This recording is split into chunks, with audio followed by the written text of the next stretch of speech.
Hello everybody, welcome back to Rob's Gaming Table. Today on the table I got Mel with me. Hello. I'm Rob. You guys know us. If you don't, you're new here.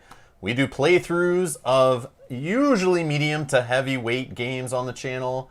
That scale slides all over the place, but we like deep games. We play through legacy games, story games, campaigns, all that stuff, combat games, competitive, co-op, solo, couples games, all that stuff. That's what we do here. Mainly playthroughs, kind of throw our opinions in on some of the games too, here and there. But yeah, that's what we do here. Welcome those who are new. Tonight is big. This is my moment of Gen Con 2020 or Gen Con Online 2020. Gen Can't from home, whatever you want to call it. This is my most excited moment. This is the thing I've looked forward to the most, is Chip Theory Games, one of my most favorite publishers, is going to be announcing their new game, their new Kickstarter coming up later this fall.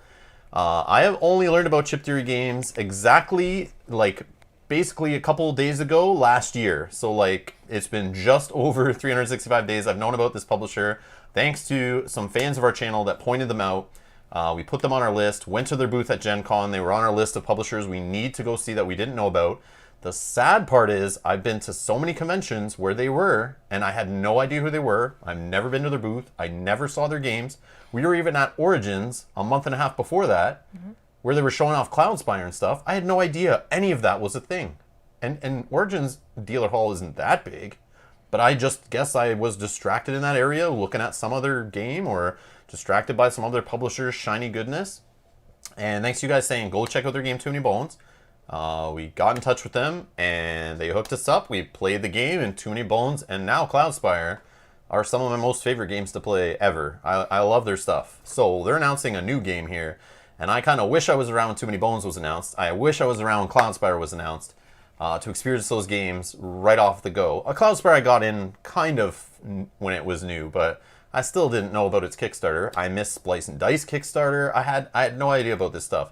So I am here now. I'm fully behind this publisher. Their stuff is awesome so far, that I've played at least. If your audio and video is out of sync, just do a refresh of the stream. But if it is out of sync for anyone else, let us know. Oh, no. Let us know if there's any kind of streaming problems or anything like that. We'll try to fix them now before we get started. So the announcement's in about 25 minutes. It's going to be over on Chip Theory Games YouTube channel. If our stream cuts out or anything wonky, or you'd just rather go watch it over there or have it in a separate window, go nuts, go nuts. We're going to just mute ourselves during it, so there's no chance of you not hearing what they're saying, hopefully. Let us know if volumes are out or anything like that. But just in case, go hit up, search for Chip Theory Games on YouTube if you need to. Have that open. Watch it there if you want. Come back here after even, and we'll be here live to discuss it. Sync is okay? Okay, good awesome stuff. All right. Maybe Matt's watching on an iOS device. Oh, no. Just kidding, Matt. Love you, buddy. Love you. Just joking. All right. So yeah. So that's our history with Chip Theory Games. I've only played a couple of their games, and they're not a huge company. They haven't been around that long, but they also have Hoplomachus, which I never got into, but that is being rebooted, which they talked about today. I watched quite a bit of that Q&A. It was very informative. I don't know much about Hoplomachus at all. I'm glad I didn't get into it yet because they're rebooting it. They're going to reboot it. What we learned today was they're going to reboot it into a base kind of, they're just starting to get into development of it, but they're going to have their newer artists that have worked on Too Many Bones and Cloudspire working on Hoplomachus to give that game a visual refresh, which I think it needed. It didn't look exactly like the other newer games look on the table, right? It needed a polish. But they're going to add some story and stuff to it. They have their story writer from Cloudspire working on it. They're going to refresh art, put new art in the game. They're going to make it look super pretty and high quality. They're going to stick it in a box about the size of a Too Many Bones core set or a Cloudspire core set. And they're taking all of the first edition content. They're going to trim the fat. They're going to try to stick it in that product so somebody can buy it for the price of Too Many Bones core set. It might be more expensive. They're just starting out, but they're aiming to have it in that range. So that everyone can get all the content from the original thing with the fat trimmed. And then they're doing a second product that's also going to be part of that Kickstarter in 2021 called Hoplomachus Victorium, which is a solo-only campaign mode.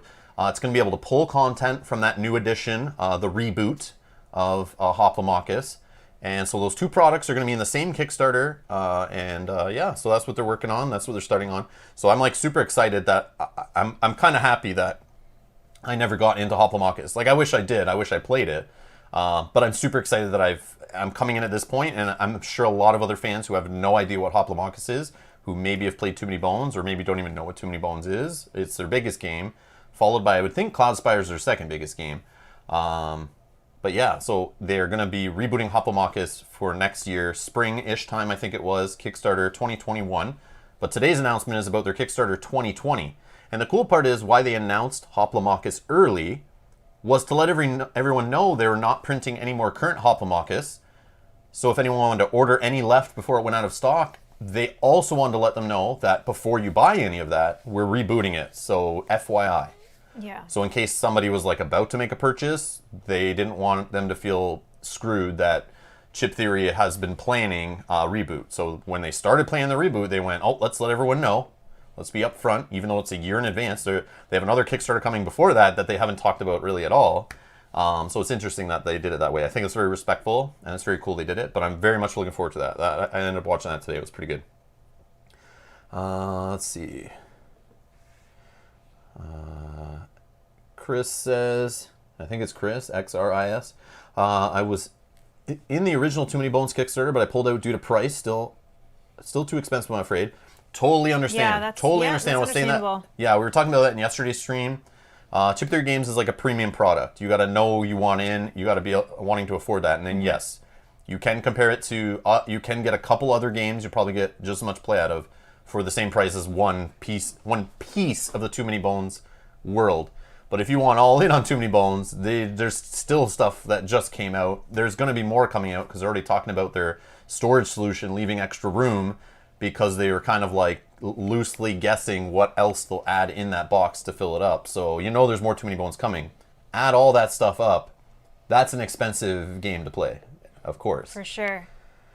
But yeah, so it's totally understood. Totally understood why you wouldn't get it. And not to mention, depending where you live, the shipping could be ridiculous. But if you see them at a convention, go hit them up at a convention. That's the best place to get their products because usually they have a deal. It'll usually be some kind of a discount or a bundle deal, and obviously you don't have to pay shipping. Obviously it's expensive going to a convention, but if you're going anyway, that's a good place to get their products if you're interested. And yeah, the Kickstarter supposedly they put stuff in there cheaper and then have like standard shipping caps they had last time. It was interesting. Before the stream, Janet had mentioned that in the Blacklist games you had gotten a shout out, and it was actually Raphael, who's in the chat now, who was the one that gave you a shout out in their stream telling them to give you some of their games to play. So that's pretty awesome. Raphael, thank you so much. I emailed them already, but I know they're busy with Gen Con. The only email I could find was a customer service email. So I emailed them out saying like, guys, I found out about your company. I found out about your games. I'd love to play them on the channel. Let me know if it's possible. If not, let me know where to get your games. So we'll see. But they're busy. It's Gen Con week. Like all these guys are busy running streams and panels and still trying to run their day-to-day business at the same time. So we'll see. But thank you, Raphael. That's awesome. Thank you. That's exactly what you guys need to do.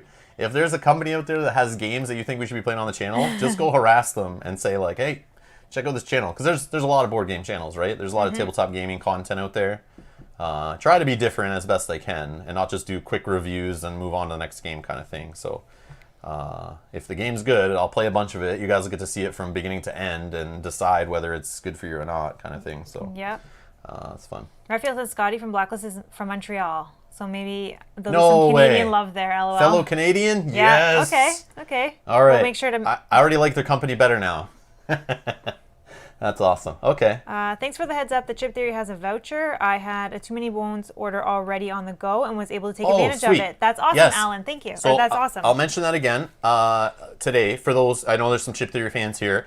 The whole problem with Gen Con Online is the deals and the sales and the publishers. Everybody's not like working together, and there's no one place to see all the sales going on right now. But we just know a few from seeing them on Facebook or getting them in my emails behind the scenes. But Chip Theory Games is doing a promo right now for Gen Con. If you're placing an order in their store and you add a dice tray to your order, you can get that dice tray for free, one with every order, by using the promo code GC Free, all capitals, I think. Stands for Gen Con Free, I guess. GC Free. It's on Chip Theory's website somewhere. We found it yesterday. Yeah, Sakabra also put it in the chat. Yeah, if you want to cut and Thanks, paste Sakabra. it. But you have to add a dice tray, any of their dice trays. Pick any single one, fabric, leather, whatever, they're neoprene or whatever. Add it to your order.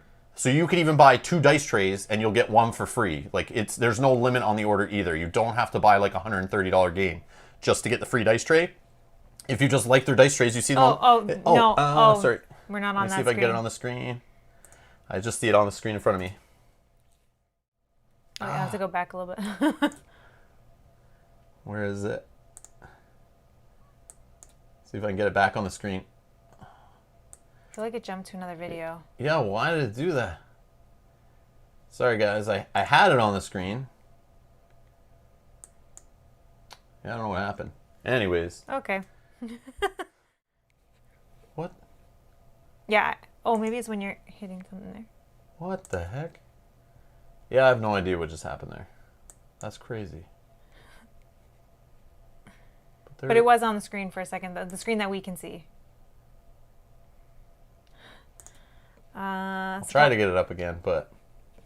Sakabra also gave you a few shout-outs, too, to ensure they saw that. Awesome. That's Thank awesome. you so much. You guys are so awesome. Thank you.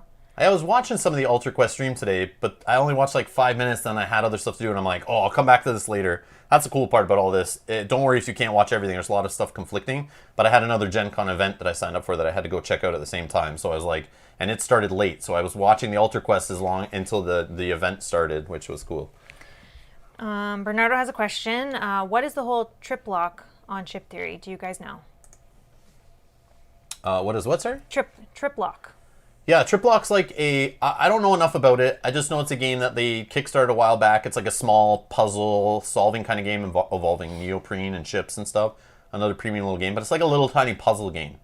Trying to like get through a lock and solve it out. It's like involving memory and stuff like that. It's like a little, it's kind of like, it's always been described to me as like the puzzles in Mansions of Madness. Kind of like that idea, that like solving a little dexterity kind of puzzle. Not dexterity, but I don't know. But from everything I read, it's not like a huge epic game. It's just like a small little tiny side kind of project they did. But I could be wrong. Yeah, 1 to 2 player puzzle games. Yeah, what I'm saying. That's cool. See if I can get the... But yeah, so 15 minutes till the announcement of their new Kickstarter 2020 project. I'm super excited. I can't wait. We'll look at some of the stuff they were teasing in a minute. I'm just trying to find that. There we are. There we are. Hold on one sec. There we go. I found that thing we had yesterday. So from July 30th to the 2nd, you get a free dice tray with any purchase. Just click our store link. So just go to their store, chiptheorygames.com. You'll see their store linked. Just pick a product, whatever. And just, yeah, you just have to add. They were talking about it in a stream. This doesn't explain it that well. But you have to add a dice tray to your order, at least one, and then something else that you're buying. And then you put in GC free at checkout. And it'll discount the price of one of the dice trays.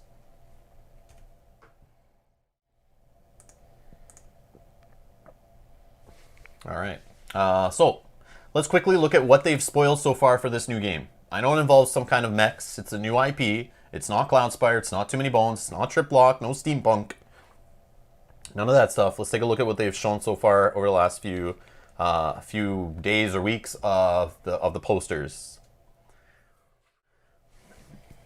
All right, so these are on Twitter that I saw them, but here's one here. So I'm sure within this is the fun. Now that we're like at the announcement, like I don't have the brain power to figure out their trickery riddles, but I'm sure there's stuff in here that when we see it, it's like, oh, we already saw the name or figured it out if we spent the time. I don't know if any of you have solved it or even took the time to look at it like being challenged, but here's one poster. It says, wherever you are, share your humanity. And humanity is like in white, with friends. Share it with ocularity. I don't know what that is, but Buenos Energias is a place on the Earth map here. Colarity looks like a company name. Human share with us. We got the Stockholm Collective, we got Apollo Dome, and we got Independent Lagos. So these are places on the map, and it looks like it involves planets, like traveling. There's an Apollo Dome, something to do with Earth and a future, maybe some kind of dystopian future. Some kind of sci-fi theme. It's got mechs. I think it has mechs. I think that's what was said before, the only real thing. So let's check out the next poster. Yeah, they did show something robotish. Oh, now they did, yeah. But before, originally, they were saying it's something involving mech. Or in an article, they said something, they used the word mech in like a sentence by accident. Oh, okay. So yeah, something, I forget how they used it, but so this one says Salada, shows a battery, some kind of factory, sunrise behind it. Reliable, affordable, safe. Energy for all that you do. Harmful byproducts deposited in bots only zones. So safe with an asterisk tied down to harmful byproducts deposited in bots only zones. And then Salada, period. Empowering humanity, period. And a battery. Humanity again. Yeah, there's something with mechs and humans and I don't know. What do you guys think? I don't know. I'm thinking like, is it some kind of Euro game? Is it some kind of Euro game with neoprene poker chips? Is it some kind of dudes on a map game? I don't know. So John G says, Salada is people. It's people. Oh. Is that what that means? Is that another language? I didn't spend any time looking this stuff up, but that's, yeah, if you... Salida. Oh, Salida, sorry. I think it's Salida. I might be saying it wrong. Salida. Not sure. Salida says, when I just typed in Salida on Google, it translates from Spanish to English as departure. Oh, okay. But that's just what first comes up on Google for me. And then Salida, Colorado is a place. I don't know. I'm not sure. But anyways, I just want to look at it myself. I'm like, we're not going to solve it, I'm sure, in this time. But this other one, what you need when you need it. No harm to humans. Again with humans. Need chain. Nothing can break the chain. And it's like a robot head behind here. You can tell that's a robot's head or like a mech's head. Yeah. Also, just before you go on to the next one, just really quickly, Mark in the chat says, just ordered Chip Theory dice tray with the code without ordering anything else, just paid the shipping. So it looks like you can just pay for the shipping and get just a free dice tray. They said on the live stream that shouldn't work. Well, it did for Mark. Oh. So I don't know if that's intended to be Mark, that way. Mark, run, man, run. They're going to get you. If anybody just wants just a tray. Don't say that. We're not. That's bad. They were saying on the chat. Oh, I didn't know that. I'm just reading what he said. That's cool, though. They can share with each other, but I don't want to be. Know. If their website's broken, I'm not one to say anything. All right. So, have you seen a member of the 404th? Well, we know what 404 is, right? Error page cannot be found from the HTTP like error codes or whatever on the web. Never leave home without the ultimate deprogramming device. So it looks like something about humans taking out mechs or something. There's a target here on this mech. This mech looks pretty evil. He kind of looks like a bear face. I don't know what's going on there, but bio-defend. Keep the Earth safe for humans. So, okay. If I go back to here, I'm assuming this is some kind of game where we're humans on the Earth and robots are coming from the Apollo dome on the moon or whatever this planet is, and they're attacking or something maybe, trying to keep the humans safe. I don't know. Something to do with a chain. Don't break the chain. I don't know. But I'm super curious. We'll know in like 10 minutes, hopefully. But I'm sure they'll drag it out and not spoil it right away, and they'll be talking and trying to tease us probably. But for sure. Then also today, they put this one up. So this, I'm assuming, is what's behind the logo. So less than an hour away from the announcement of our fall Kickstarter. Are you ready? So this is what they put up.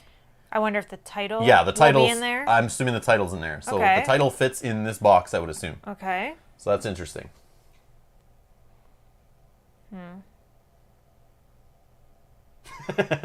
George says, I just left the CTG Gen Con video to watch Rob watch's CTG Gen Con video. I know, these watch parties are kind of silly, but I figured, like, let's discuss it. And like I said at the beginning of the video, if you guys want to go watch it on Chip Theory's channel and discuss it there, but we'll be here after anyway, or if our stream drops or anything, we'll be after here. You can discuss it in the chat with us too. So it's just a place to just discuss it in like kind of a private sort of space. I don't know. It's just... Yeah, and I'll also wait for us to show it off to people who maybe watch our channel and don't know about this stuff and don't follow Chip Theory and maybe have no idea who they are. This is a good way to kind of like get people exposed to how awesome this company is and what their next Kickstarter is coming up and not miss out on it. Like I missed out on Chip Theory Kickstarters for like 3 years. I didn't even know who they were. Never heard about their Kickstarters ever. Even when I was like backing Kickstarters heavily, I had no idea they were a thing. Yeah. So I hope to share that kind of information and make sure those who are interested find out as best I can. So... Thank you, David, for subscribing. Thank you so much. Thank you. Now, Locator Gaming says, when they did the trove chest part of the stream yesterday, it looked like there was something half in and half off the screen in the lower right. Not sure if it was a thing. Absolutely, they did. Absolutely. Josh had it hanging off the screen. I saw that. You did? Yeah. He had it on the screen. I don't know if I can get to that No, that's easily, okay. In 10 minutes. It's okay. Let's see here. It was today, so I bet I can scrub back. I bet you I can find it. There's that Hoplomachus Q&A that happened today. Yeah, go check that out later if you guys didn't watch that. The Hoplomachus Victorium Q&A. They got some good hints in there. They even hint in that one, killed me, an upcoming project they're trying to sign the deal on for a fall 2021 brand new IP.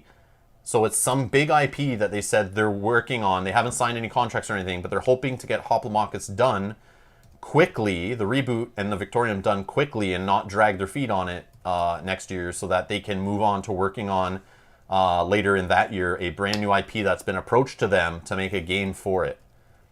So, I don't know, is that connected to Andrew Navarro working at the company from FFG? FFG's big at working with licensors and big IPs. Maybe he, knows somebody in the industry and brought over something. You never know. Is it crazy enough that, like, Chip Theory Games gets their chance at making like a Marvel game, or something like that? It's who knows, right? Who knows? But they were kind of hinting that something big is coming. They can't talk about it yet because they haven't even signed any contracts or anything. But yeah, so they're already teasing. They're already teasing more stuff beyond. Like it's crazy, and they're not even being shy about it. All right. So we'll just keep this up so we can see. But sorry, I wanted to, Josh. I saw that Trove box thing again today, right? I think they replayed it. There it is. So look at the right. Look at the right. It's like Band-Aid something. Let's see if we can get. But it looks like it's in the writing of Too Many Bones. But he has it on like a picture frame thing there. I don't know if you guys can see that on the right side of the screen. But it's on a picture frame handle. Or like a thing that you kind of display photos on, like a little stand or plates or whatever they're called. I don't know, just something like that.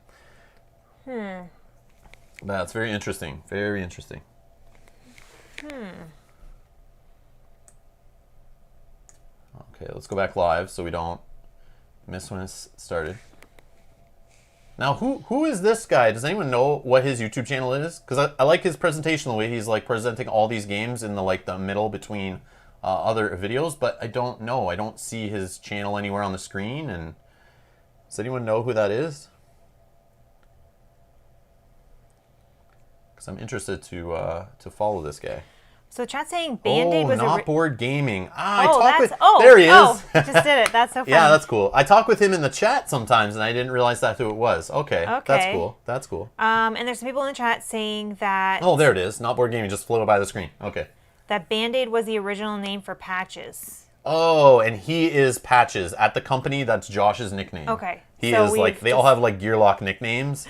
And his is Patches. Okay, so that makes sense. So we've deciphered that as nothing. Well, it was in the font. It was in the font of Too Many Bones, so I thought already it wasn't related to the new project. But yeah, that's... Okay. Oh, all the goodies. All the goodies.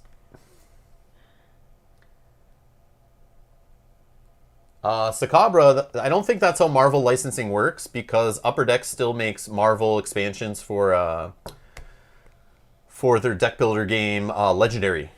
And so do, who else has the Marvel games coming out right now? Marvel is weird with their licensing, as you all know, with the whole Fox and all that kind of stuff.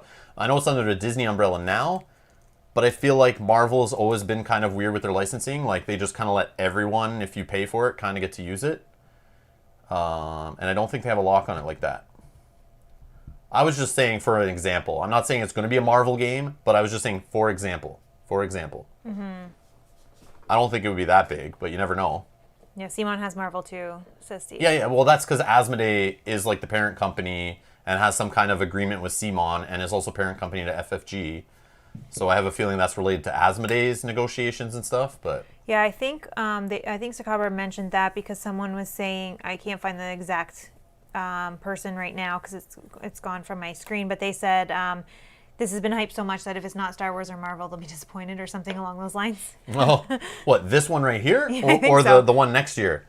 I don't know. So to be clear, in the last 10 minutes, I've talked about. We're going to be spoiling today. They're going to be talking about their Kickstarter 2020, their fall Kickstarter. Usually they do 2 Kickstarters a year from what I could find most years. They do one in the spring, one in the fall. So they're about to spoil and announce their 2020 fall Kickstarter. They've already announced their spring 2021 Kickstarter because they didn't want people to be buying an old product that was getting rebooted if they wanted to wait. So they're being very respectful. So that kind of threw things out of whack. But then even during Gen Con, they've already announced they have 2 other projects in the works, one small, one pretty big they can't talk about yet. And then today, I don't know if that's one of them, but today they talked about their fall of 2021 is some kind of big license IP or something that they're trying to negotiate with. They haven't signed anything yet, but they're trying to get their work done and not have too much scope creep so that they can get it done and be ready to work on that as soon as possible. Lord of the Rings would be cool, yeah, it yes. looks like a lot of people want Lord of the Rings. I like Lord of the Rings. It might not be something that crazy. I don't know. You do some brainstorming. If you were a company and were like, I want to make a board game and I want it all in neoprene and poker chips and awesome dice, assuming that's what's involved, what would you do? What would you go to Chip Theory with if you were a company? Which company do you think would go to Chip Theory for a game? Or what company would Chip Theory be reaching out to say, we want to make a game with your license all over our chips and box? I don't know. I'm not sure. I don't know. But I'm sure they'll start teasing it. You probably won't hear about it, I would assume. Maybe they'll get excited and start teasing it as soon as contracts are signed. But you most likely won't start getting it teased till their Kickstarter 2021, their Hoplomachus Kickstarter. They'll probably start teasing it near the end of that Kickstarter, that it's coming later that year. Because they'll obviously be switching gears after that to start working on that one, so... Obviously, My Little Pony. Web thingy, ding, ding, ding. You got it. You got it. Maybe it's Golden Girls, says Matt. Golden Girls, yeah. Like Well, Funkoverse, so just grabbing like any IP there is. I mean, I thought it would be Pogs. Oh, live announcement. Like, is it next. Pogs? Are they bringing back Pogs from the 90s? And they're going to use poker chips and neoprene now? Okay. Oh, let me turn that down a bit. Okay, just let me know if the sound's off or anything. But we're going to mute ourselves now while we wait for... Actually, we can wait for this to get going. But once it gets started, we'll just stop talking. We'll mute ourselves. We'll turn on the sound of this. We'll type with you guys in the chat. We'll talk. As we see things happening, you'll see our reactions, I guess, on the screen. We'll be in the bottom corner. If we're in the way, we'll make ourselves disappear. But yes, and then after it's over, we'll come back and we'll discuss, and we want to hear your thoughts. I'm sure you guys will already be talking about it as it happens. But everyone who's new here, thank you for showing up to the channel. Thank you so much. Hit that subscribe button. Hit the like button. Here it is. Janet, we'll check that out when we get back. Welcome.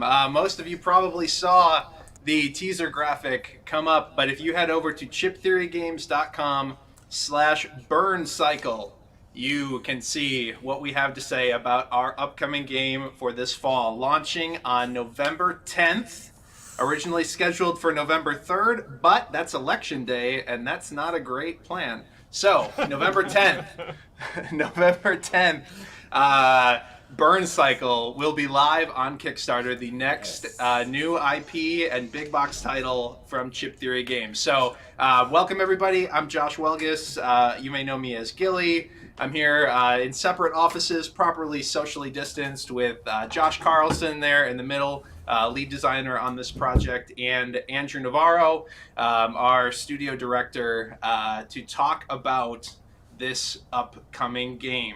Yeah. So I'll let these guys say hi, and then I think we'll kind of let Andrew Navarro. Andrew, you can jump into just a little bit about the theme and the art development and kind of what's been going on behind the scenes with this title. Cool. Well, hello, everybody. Yeah, do you want to say hi first, Josh? No, it's all good. All right. Okay, yeah, so Burn Cycle is the new game we're going to be bringing to Kickstarter in November. This is something that that we've been working on for, like, Josh has been working on this for quite a while, so I was brought on board earlier this year and started talking about it more, trying to bring it to life, and so I'm excited to talk about the lore, which is one of the most fun things for me about this project so far, and a little bit about the art style and how we landed on the promo image that you're seeing on the website. Hopefully, you can check it out. I don't know if you're even listening to me right now. You might be reading that page. But so I'll start with the premise, with the lore. So this game takes place in the future, in the far future. It has some cyberpunk overtones to it for sure. It takes place in a world where, say, about a few hundred years from now, human beings create sentient AI, and then shortly thereafter, humans go extinct. And then there's a blissful 500-year period on Earth where there are no humans and there's only robots and nature, and they clean up the Earth, make it habitable again, and then they have the bright idea to bring humans back to life. So they do. And this game is set 200 years after that event. So the robots have brought humans back, and the humans, in their great wisdom, have retaken the Earth from the robots, and in their gratitude for the robots bringing them back into existence, have oppressed the robots and are making their lives generally miserable.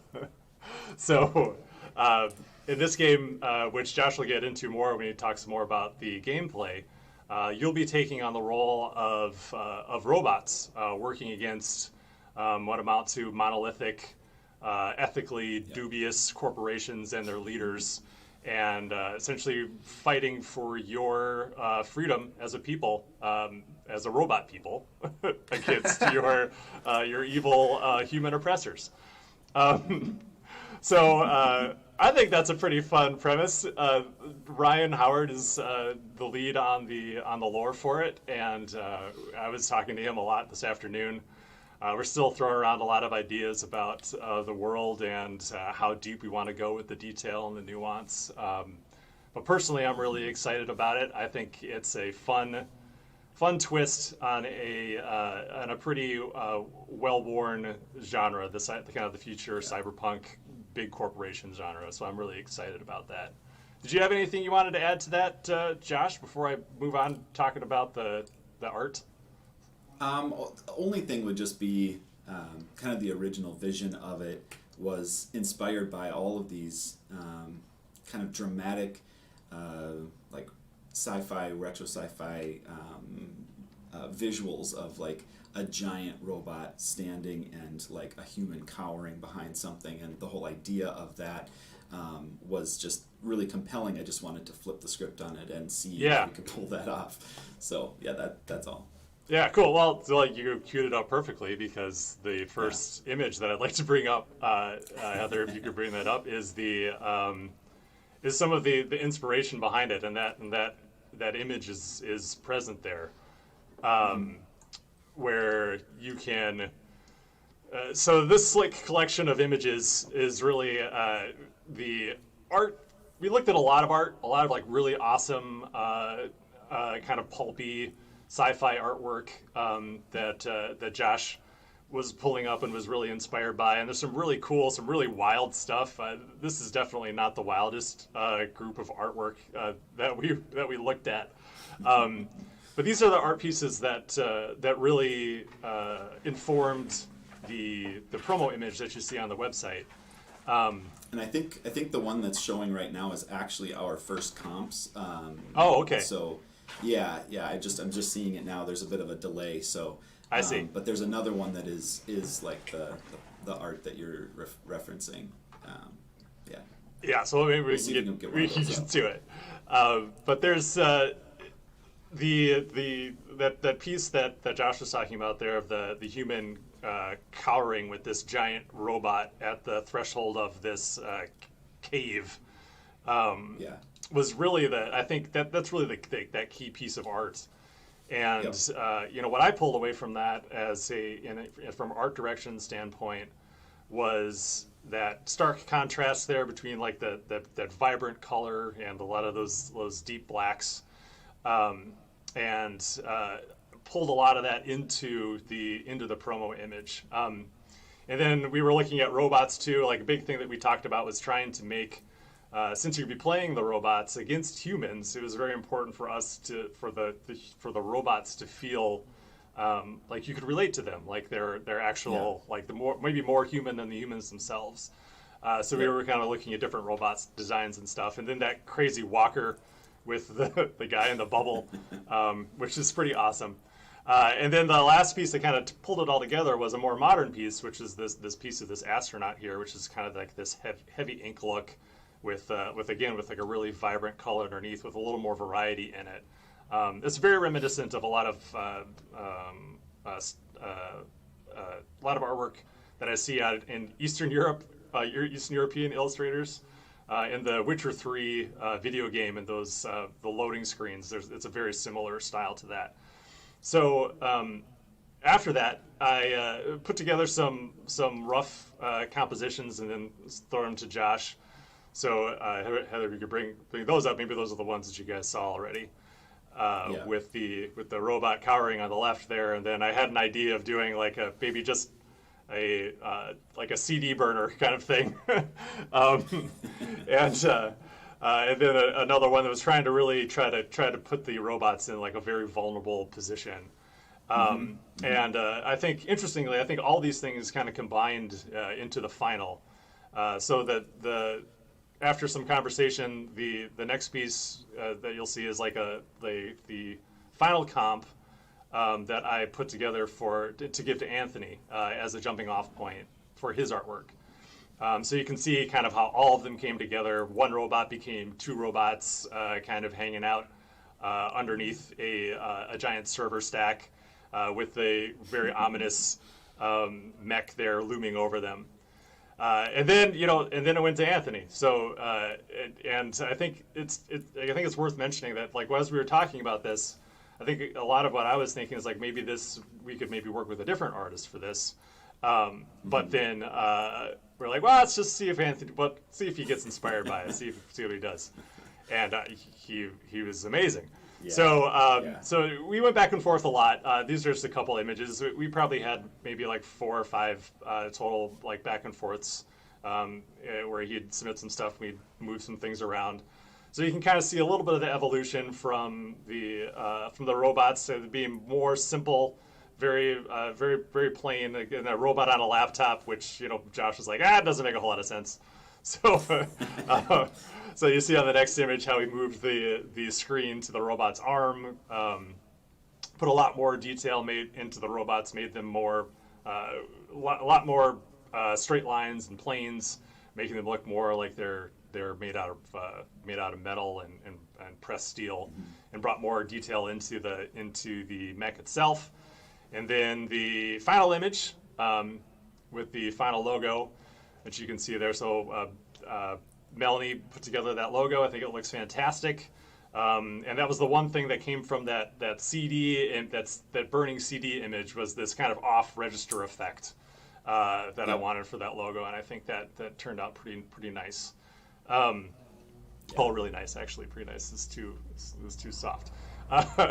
But so this is the final image. I really personally I'm really pleased with it. I hope that you guys like it, and I was really blown away by Anthony's versatility because this is really unlike anything that I've seen him do, and the fact that he was very gung ho about it and very receptive to it and inspired by it, I think was really exciting to be a part of that process. So yes, that's the crash course in the lore and then the look of the game.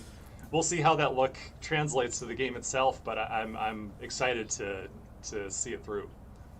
That's That's fantastic. That's what I got.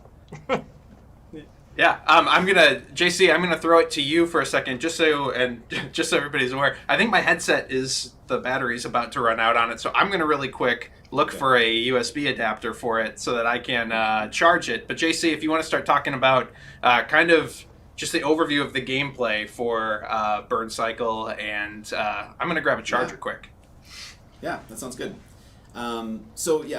Just starting out here, I just want to cover, this is a Q&A, like we will open it up for some questions near the end, but we wanted to kind of plow through a bunch of aspects because a lot of the questions that probably will come in, we might end up answering. So I just wanted to cover some of the inspiration and some of the mechanics behind Burn Cycle, and we're working with some really old components. I think we mentioned that earlier. We're still waiting on prototypes. This is not a how to play Burn Cycle by any means. I just wanted to touch on a little bit higher level, based on the time that we have, the mechanics that we're toying with, working through, testing, all of that. So again, this is a game that is co-op. So you're playing a robot or multiple robots, which we'll get into. And you're trying to get into one of these corporations. There's going to be 4 corporations currently that we're working through, and you're getting in, and then you're getting to an exit.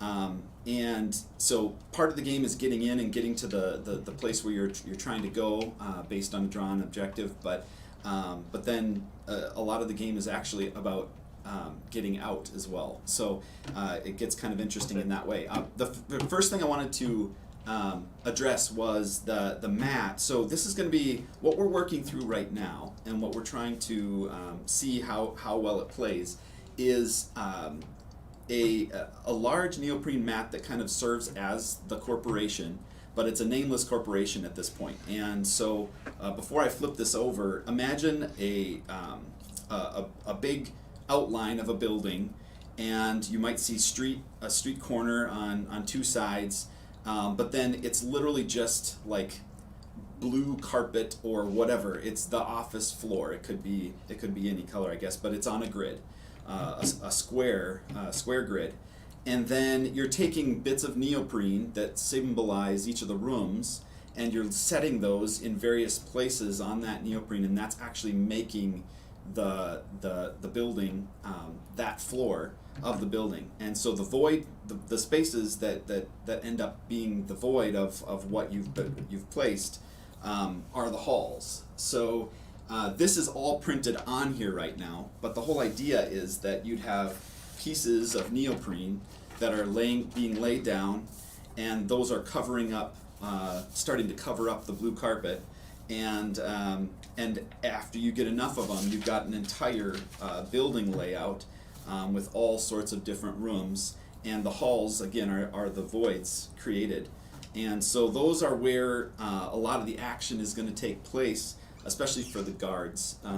And so each corporation is going to have a different layout. The corporation is going to have a set of floors, and you're kind of trying to progress through that corporation.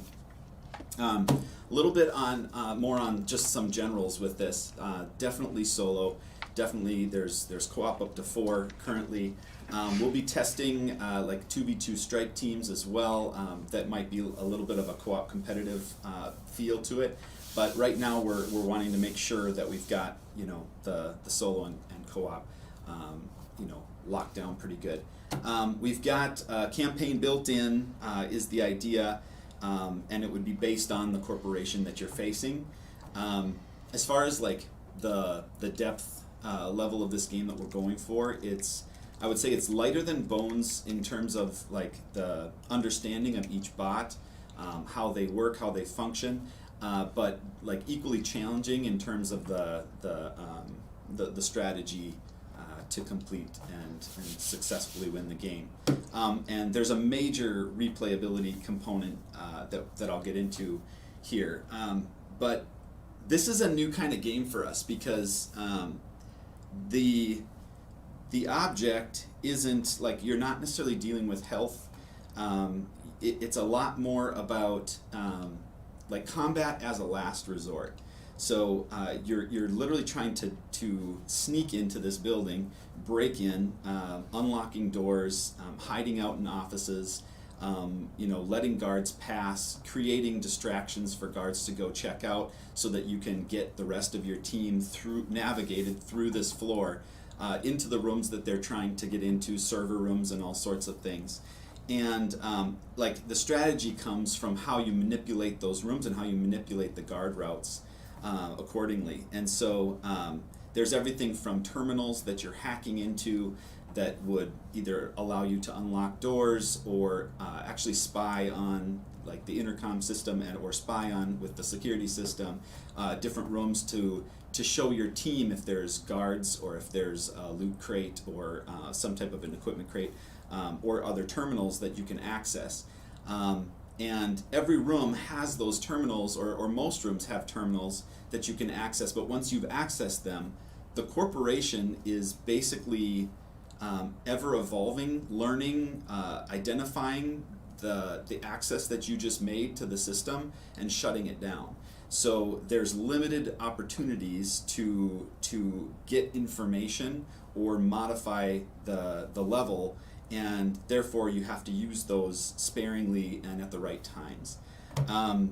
But yeah, the objectives that you have are also changing. You have a floor objective, and then you have the overall objective, which I think Josh will get into a little bit. But I wanted it to be something where the corporation and the CEO or the boss that you're ending up going up against were kind of one and the same. They're connected. And so for the example, we have Grimace here, but then that corporation hires a security detail, and that detail is drawn at random. So you may go up against a building or a corporation that's known for it increases its threat level way faster than the other corporations. But then the security detail that you drew is Crucible and his security forces, and they have their own personalities as well. So the two of those combining make for a really interesting scenario that's very replayable, even though you're going through kind of a campaign mode, or that's one of the ways to play it. So that's kind of something we're really excited about. We're figuring out. The guards themselves are chip based. They have routes, and those routes are specific to that type of guard. So some guards are going to go on a specific path and then turn around and return. Some guards will roll a die at every single open hallway, and you don't know where they're going to go. They might turn around and go back the other way. They might take a left, keep going forward. There's others that are made to just stay stationed outside a door, and the only way they're going to leave their post is if they hear an alarm triggered elsewhere, and so you're literally kind of luring them away from their post, and so another part of your team can get in. But let's so that just touches on the guards, the rooms, some of the things that we're trying to do with this. Again, it's stacking here. The rooms are sitting on top of the base layer of neoprene, and so it becomes kind of 3D very quickly. We have crates that go in the rooms and that reveal potential equipment. Those are another 3D aspect that we're toying with. And then we'll likely bring in the bots themselves, which will be starting outside the building in different points. Right now we're working with and just seeing chips versus some type of a mini for the heroes themselves. But you're working together. So each bot, at least in this iteration, each bot brings very specific skills. I'd equate it to more complex than like a Hoplo unit, but way less complex than like a Gearlock. What's interesting about these robots is that if this bot brings a specific primary skill that is toss, for instance, that toss, depending on the campaign, might allow a bot to throw a detonator to a teammate, or roll a smoke grenade down the hall, or toss a key card to, under a door or something like that. And so toss in and of itself becomes varied in the ways you intend to use it from scenario to scenario. Probably even more important than their primary and secondary skills, these bots are bringing specific actions to the team. So this ties in a little bit with the theme. The idea would be that the humans have basically tried to oppress the robots and put bookends on what they can do. And so every robot is bringing 3 different types of actions: a physical, tactical, utility, and then I guess there's specials as well. But and they have certain amounts of those that they're bringing to the team, and those are right now controlled by chips or specified by chips. But then your teammate, if they're bringing their bot to the table, they are contributing a set of actions as well. And then you'll have a community bot, which is controlled by any one player. So any player that's on their turn, they can move their own bot or they can move the community bot.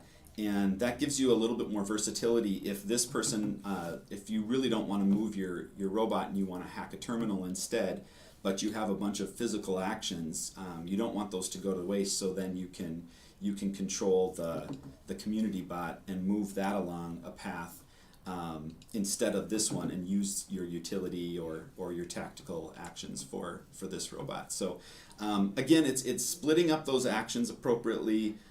Your turns and the guards' turns are all intertwined, and so you have to be careful with when you're moving your robots and how you're moving them, how exposed you're leaving them, kind of figuring the guards' routes and when their turns are going to happen. I'll just jump to a couple other things here. The bot's character mats are much more simplified than the idea of bones, but each robot will have their own character mat where they're increasing some of their basic skills.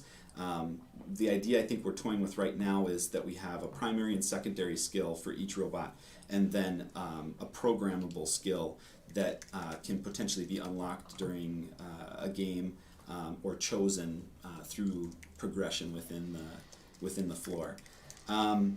There's a lot more here, but I'm going to throw it over to Josh to talk a little bit more about like game progression and where that comes into play. If you have your headphones worked out. Yeah, can you guys hear me? Can you guys hear me? Yep. All right. Those look good on you.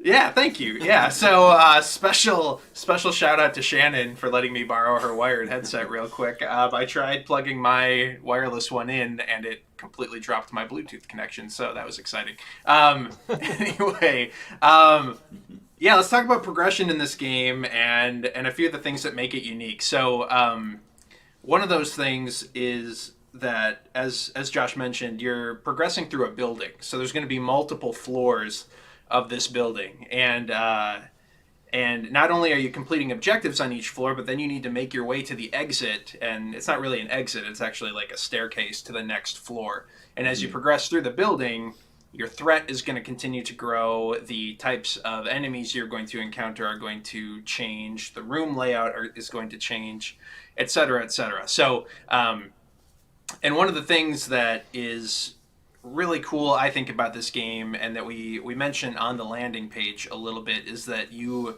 not just being pursued through the building in physical space. You are also being pursued by the we're calling them CEOs for now, but think of a tyrant. Think of how a tyrant flavors a game of Too Many Bones, right? So you have specific special encounters that are going to get shuffled into your deck that might affect the final battle. They might just be thematic in terms of the types of things that tyrant can do, the types of baddies that they normally can bring to the table. Well, the CEO bosses are much the same, in that they're going to be trying to lock you down on the network, as well as have their physical guards lock you down in physical space inside the building. So, and the way that they're going to do that is different for every boss, for every CEO. So those types of things, they're going to be tracking you. They're going to be, modifying the types of actions you're able to take with certain characters. They might be limiting your movement. They might be limiting your access to certain, whether it be the security cameras or whether it be the defense mechanisms that the building has, et cetera, et cetera. So there's this kind of cat and mouse chase both in physical space and in digital space. And I can't say too much more about that right now because we're testing a bunch of different methods for how that might look. But it's this dual threat. And the other thing that does is, you may be, the bots that you bring with you as a player, they might be really, really tailored to helping your team in the digital space, or they might be really tailored to helping your team in the physical space. And there's a really interesting dynamic between trying to keep the right bots in the right place. You don't want the bot who's really good at operating on the network and operating the security cameras to be going up against a heavily armored, human mech suit. Instead, you want to have them very, very much in the shadows with quick access to terminals and things along those lines. And throughout the entire game, then, you are managing what we're calling the threat level. And with every single action that you take, the threat level is going to be increasing throughout the game. But other things may increase your threat level faster. And for example, if you're engaged with a guard or the security system or what have you, when your turn begins, your threat level is going to increase by 2 instead of 1. If you're spotted, your threat level is going to go up an additional 2 points. If an alarm is triggered, if another guard spots an unconscious guard that you forgot to drag away and put away, your threat level is going to constantly increase. So those types of things are going to dramatically change how the scenario is playing out, both in terms of how much they can track you down and attack you, how much they can lock down your programming actions, what types of things you can do on the network, et cetera, et cetera, et cetera. But once you've accomplished your goal in a given floor, then you're trying to go up to the next floor. And then the state of the network, because really the CEO is the one that's kind of trying to track you on the network. The state of that network, when you get all the way to the top of that building, is going to affect how difficult your final encounter with that CEO is. So you might be a pro at managing everything in the physical space. You may be a tactics master when it comes to avoiding the guards and grabbing the intel that you need and finding the key cards and opening the doors and shutting everything down. But if you are a hack at hacking, get it? Sorry, dad jokes. But if you're terrible at managing your network and you're terrible at managing, everything that's going on in the digital space, you may find yourself in a very, very precarious position when you make it all the way to the top and fight that final battle or have that final encounter, so to speak. So, and so Josh also mentioned, so we're looking at a modular board right now, not like Cloudspire with it all interlocking together, but we're looking at a one big mat, on the table that kind of serves as a blank slate of hallways. And then the modularity in the game is going to come from these rooms that you overlay on top of that bigger map. And what that's going to do is it's just going to create different building layouts. So, your security room may go in different places on every floor with different layouts. And then the space in between becomes your hallways. And those hallways are what, the guards and you will be navigating and sneaking in and out of and trying to hide through. So I think that's kind of the basics of what I was going to cover. Yeah, that's a good overview. I think the only other thing I'll mention when you get to the final encounter is the story is going to be setting this up that the leaders of these corporations are like literally plugged in to the building itself, and so it's not so much a battle of health as it is a battle of like disconnecting that leader from it's equipment, it's the building and whatnot. So as you're able to kind of unplug him literally, him or her, we want that to be like the success, the key to success of winning that. And so that could be from a number of different things. That could be getting to specific terminals in that final space, and it could potentially rely just as much on your hacking as on your ability to navigate physically around the space and do what you need to do. So again, I think we want it to be something where even when you're playing a campaign, it's a completely different game each time, because again, the surveillance that the rooms provide, like, you don't know what is in a room in any given game until you roll the die that exposes what's in that room. So it might be an NPC, it might be a crate of equipment, it might be a guard or multiple guards that are all in that room for some reason. So the hacking that surveillance is really important, but again, by doing that, you might literally be giving up the ability to unlock a door that your teammate needs to go through, or like hacking the comms to pull someone away from a post. All of those things are, from just sheer gaining XP through a terminal access that'll allow your bot to tap into his secondary skill or their learnable skill. So lots of options, lots of different tactics to come at the same objective, or fulfilling that same objective. And yeah, ultimately, you're trying to get through all of these rooms. And as the threat level rises, it's bringing more and more guards to the table. So your threat is basically a timer for the game. And if you let it climb too fast, you're gonna get overwhelmed, and you're basically gonna lose from just that. But there's ways to lower threat, and that also happens through terminals and through other ways in the game. So. The threat meter is kind of that overall thing that's following you throughout the game, and it's setting up the basis for the next floor. And that's another thing that I'll just mention is, at least right now, we're trying to make it so that one game could be played on a single floor, and that would be a nice contained session that gets you to the exit or the stairway. And then if you want to go for a longer session, you could go and play the next floor. But over the course of three floors, it would take you to the top. We're experimenting with game lengths right now. We want to see how that feels before we commit to anything specifically. But that's one of the things we're looking at, is that there's enough to do on a single floor to fill an hour's worth of time. So like we're looking at how we want to do we want to pack that so that you get to the top in one session. I think that would be really good. But then how we don't want every floor to feel too light. So we're figuring all that out, and that's why we're hesitating on saying too much at this point. But that progression feels really cool, because then you just clear that floor, you set up the next one, and it's always you're trying to reach the top. So I think let's hit some questions. What do you think, Josh? Yeah, absolutely.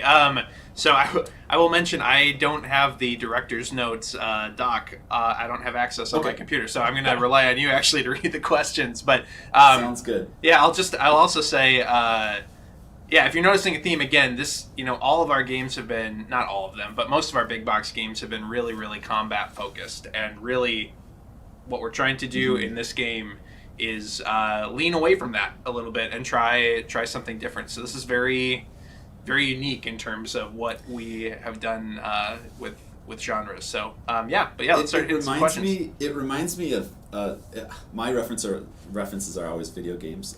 Shows you like where I came from, but like an old game called Thief, where it was just as if not more important to like take care of the people that you knocked unconscious and like bring them into a dark alley or whatnot, and like you're as it was to incapacitate that specific guard or whatnot. So that the same is true here. Like if you manage to knock out a guard, and then you take off and you get to the exit with the rest of your team, that guard, because he's left in the open, is going to negatively affect your threat. Like, it's going to increase your threat. So not taking the time to like deal with and hide and cover up your tracks will affect the game. So yeah, it's just a kind of a neat. And I think too that like something that we've also like talked about is like it's not that you're 100% really trying to avoid conflict necessarily, but it's a little bit more interesting and nuanced and almost more mousetrappy, where you're you're trying to lure guards into specific situations where you could take advantage of their vulnerability, as opposed to just going up and like bonking them on the head with a crowbar or something. It's true. Like, the longer you're engaged with guards, the faster your threat is climbing. So it's better if you can avoid them, but there will be times where you'll have conflict, and that's fine too. It's just you have to pick and choose those moments really carefully. Yeah. So the first question is does this game fit into a specific genre of gameplay? Do either of you have any specific gameplay that you would like, genre that you would draw from for this? Is cooperative a genre? I mean, well, that's that seemed really broad, but yeah. Yeah. It's kind of a pirate game, I think. Yes. Yeah. You know, those we've always wanted to make a pirate. I don't know. I mean, I think as I look at it, it definitely has inspiration from stealth elements. I'm seeing in Discord, you know, lots of people posting, you know, people in cardboard boxes from Metal Gear Solid and that kind of thing. I definitely was a huge original Metal Gear Solid fan growing up, and I was joking with my brother earlier today that I was going to hide all sorts of really obscure dialogue references from Metal Gear Solid in this game. I'm not actually going to do that, but I have a shirt that says "A Hind D." What's the Russian gunship doing here? Whatever. Anyway, I think it heavily informed by stealth, but it's still very much a squad tactics game. I mean, like, and that's really, you know, Josh Carlson, that's your bread and butter, right? I mean, like, that's what you love. That's it's still squad tactics. It's just the tactics you're using aren't necessarily to shoot and kill and hack off guys' arms and whatever. You know, like in a gladiator arena, it's a different way to do it. Yep. Okay, next one. Will the robots have beards? That's asked by Anthony. Thank you, Anthony, for that. I see no reason why we can't make that happen. Okay, let's see. I don't know if some of these I feel like some of these questions are just trolling. That doesn't sound like our community.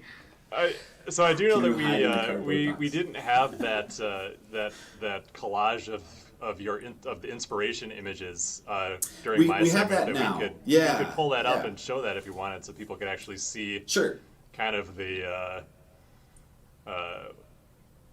a little bit of the craziness that we were looking at as we're thinking about the look of the game. So this is what I was talking about earlier when I was talking about the robot walker guy in the weird bubble, and then like the really the big important image was that robot at the threshold of the cave with the human, and then the idea that we're switching those roles, and that was really the thing that was that kind of got Josh's imagination going, and I thought was really cool. But you can see like the amalgamation of these images, I think, like leading toward the piece that Anthony did. We will continue to experiment with this as we create the visuals for the game. But I think you kind of looking unlike anything that we've done before. Another good question: does the game have heist elements? There's the stuff that I'm working through right now with that would be in campaign mode. There would be more. Like the difference between just playing something through where you're trying to get to the top and take out the corporation versus a campaign would be where you're unlocking aid along the way. So there's likely going to be bots that you need to free or not. But in order to get through the game, it's going to be better if you do. And like those types of elements, breaking in and getting those bots onto your team would be an element to the campaign mode. And then like certainly you're stealing information, you're trying to undermine the network's ability to do what it's doing, and so you're bringing information from one point to another, or you're installing some type of a virus into the servers, and so lots of different aspects to that. But like heist specifically, stealing information, or like I don't know, freeing someone that's captured. That's where my mind goes when I think of that. Complexity rating compared to Cloudspire. I will say at this point, I think it seems much. There's not quite as much stat tracking right off the bat when I'm looking and playing through this as there is in Cloudspire. So I would say it's a fair amount less complex from that regard. I think overall strategy, though, there's still a lot that you need to factor in when you're trying to choose which actions to do at which times, and how that's going to overall accomplish the goals that you have. So the challenge, I think, is there and is up to par with Cloudspire, but at a lot less complex level, probably is the way I would answer that right now. Line of sight. So there's a couple things there. The guards have a certain amount of stats, and they have a kind of an awareness stat. They have a speed, and then there's a couple other smaller stats along with their route. But the main three are their route and their awareness. The awareness is basically serves as sight, but also like it's your audible awareness as well. So if a sound is made or an alarm is tripped, intentionally or unintentionally within that range, and they don't have some type of specific skill that keeps them in place. There's certain guards that even if their route is like stationary, they don't actually have a route. If they hear something, they'll follow it. Others, or they'll investigate. Others literally won't. That is a guard you have to somehow deal with in a different way. But yeah, that awareness stat is kind of covering both sound and sight range right now. So right now, is that counted out on squares, or we're not worrying about measuring corner to corner or something like that? Correct. Nope, it's handled by squares. Thank you, Andrew. So will there be minis? What will they be like? So, I mean, I think we're not quite far enough to answer that definitively. We're starting with chips representing the bots and the guards. Right now, we're actually working with a smaller size chip than your standard poker chip. Not much smaller, but it's something we are looking at, and that's just to allow enough to happen within this space without the actual board getting unruly. But I mean, we've toyed with. Josh is going to give me. We've toyed with magnets going on the base of a mini, and then potentially like that combining with the chip. So it would. The mini would go on over the chip. It would snap to the bottom, and you could reference the couple stats that you have on it, but then move it freely around. It would likely be an add-on. I don't know that we'll package those with the game. It depends on how ambitious the mini option gets. Right now, that's undecided at this point. I think that sounds cool. It does. We're not. I will say, just because I've seen a few things in Discord, just like people being like, "No, not minis. No, not a minis game." Blah blah. Blah. We're not interested in making a minis game. Chip Theory is not a minis company. That doesn't mean we won't do minis for games on occasion, because we do have plenty of fans who. Yeah, exactly. But yeah, nobody needs to like panic that we are suddenly that like the Cloudspire Spire minis were some like great. Precursor to us turning into mini theory games or anything. So, No, that's definitely not the case. Chips are kind of first and foremost in what we consider and what we use, and then if a mini somehow made it even more inviting or just lended itself to certain people and what their tastes are, we would consider it. So, will character stats carry from one game or from game to game in campaign mode?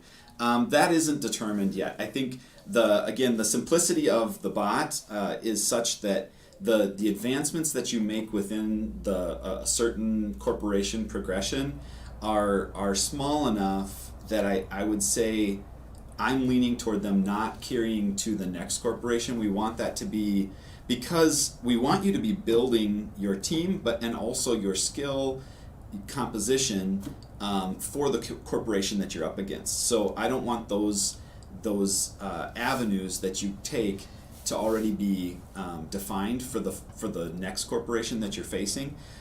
So likely you'll want to kind of like start fresh again. And so there will be other ways that we link these, compelling ways that we link them together within the campaign. It will be primarily with story, and then also like what bots you have access to, and when those bots, maybe become captured or unavailable for a time. And so like from those ways, I think is what I'm leaning towards right now versus like stat carry forward. Let's see, how many CEO corporations do you anticipate the game will have? Again, loosely, I'm working with 4 different corporations. We teased those online. We have, I don't know, I think we have like 9 that we've been just vetting and seeing which is the most compelling. And so we're trying a lot of things, but right now we're working with 4. And again, I think after 4, I think if we roll something else out, we would want the opportunity to change up the rooms a bit, because the rooms, there will be, not every floor is going to use every room, so we want this to be an ever, visually we want this to look different as you progress through. And so certain floors will have a giant conference area, and others will have a lot of small offices. Maybe another room or another level will be a fairly open warehouse or whatnot. So like lots of different things there, but after 4 corporations worth, I think we're going to have used these rooms plenty, and we're going to want to have some change up there. So I don't want to add too many different corporations with this set of neoprene. Yeah, I mean that kind of leads into the next question, like, is this roguelike? No, right now, no. There's nothing stopping you from playing that way, I think, if you wanted to punish yourself. And that's where I was going to go with it. Like, the campaign mode, you'd have your set floor, and those rooms would be set. You'd see where they go, you place them. What goes into those rooms is very roguelike, I guess. So if that's, I don't know if that's fair to say that, but like that is ever changing. It's new every game. The procedural generation portion of it. Yes, correct. However, if you were to play a one-off, that is something we would want to provide, where you could literally mix these rooms up and place them out in a certain way that we define for you, and it could be a brand new game every time. That's something we'll definitely look at. If that was, if there was a way to seamlessly work that in, I think that's a real compelling option to consider. So. What are we trying to accomplish in that building? So the building has, again, a drawn objective for each floor, and that's something as basic as hack a server, or upload a piece of information to the server, go and disable a very specific NPC, or place some piece of evidence in this location, and then you're getting to that stairwell. So that is a different objective every time. Right now, those are drawn objectives, but in the campaign mode, we might have a little bit more to say in how specific that objective is. It might literally be a set objective, but that objective is still needs to be, like, the room has to be discovered, or you have to find the person that you're looking for on that floor, and you just don't know where they are yet. So you have to tap into the surveillance, and you have to locate them, and that could change with every game, even in campaign mode. But the ultimate goal is to take out the boss at the top and basically disable them. Let's see. We have a scenario book like Cloudspire. Will there be art and lore? I mean, that's stuff that we are always we love that kind of stuff. So Yeah. I was yes, just chatting with likely. Ryan about that this afternoon. Like, how deep we want, because we were talking. Like again, I mentioned this at the top, but I'm so intrigued by the story of this setting. Yeah. That it raises so many interesting questions in my mind about this world and how the robots came to the decision to bring humanity back, and how do they feel about it now, and it all depends on how nuanced we want to get. But I think there's definitely a lot of meat on that bone that we could, if it worked out, I'd love to do one of those books. Yeah, for sure. There's a lot of questions coming in. I think I'm going to just try to get a couple more answered before we transition. Let's see. Are there lost conditions? Like the biggest one there is your threat level overwhelming you. Like if all of your bots are captured, there's literally no way for you to escape, and that's when you would lose the game.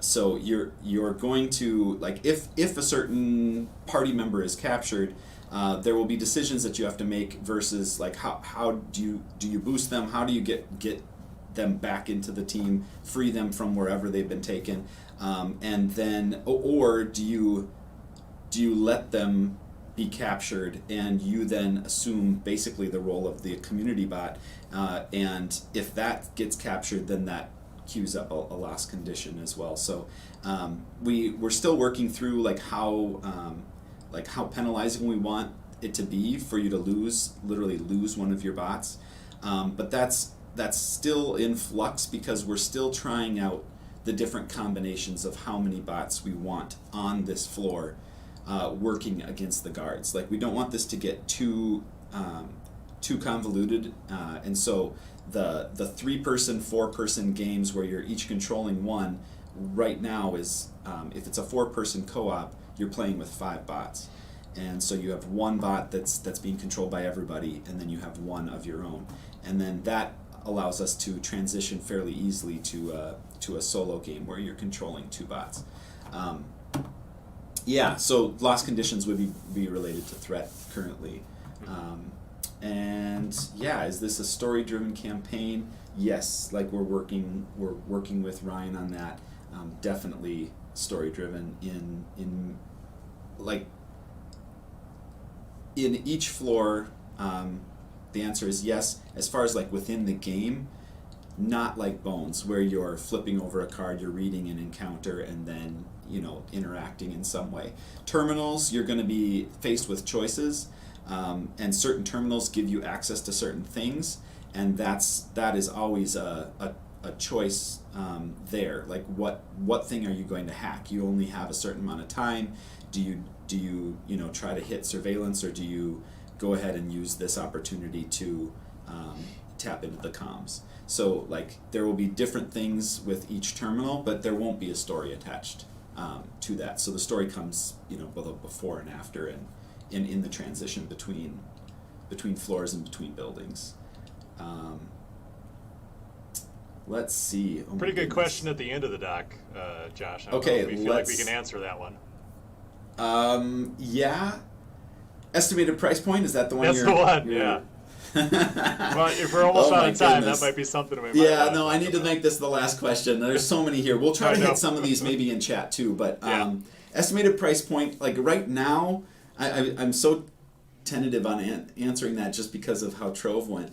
Right. And I like thinking of like the sky's the limit, but certainly we're trying for under $100 for this thing. So like that is where we would like to go with it, depending on how much neoprene we fit into this thing, and like if we start adding to it, the chests that reveal dice and whatnot for equipment and whatnot. We'll see, but I think right now that's where we're shooting for is under 100, and I'm not going to say how much under, but yeah, that's one penny.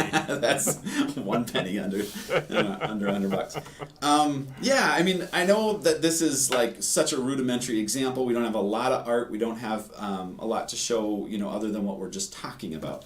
But that's going to come quick, and as now that Trove is wrapped up, and now that Cloudspire is nearly wrapped up. This is kind of becoming more and more people's main focus. So I hope everyone is excited to see what we come up with and what we are able to complete before the Kickstarter in November. So thanks everyone for joining us. I'm going to throw it back and we'll get into the next segment, which is, I think, story time. So we're gonna head to story time. You have to go and get in your chair.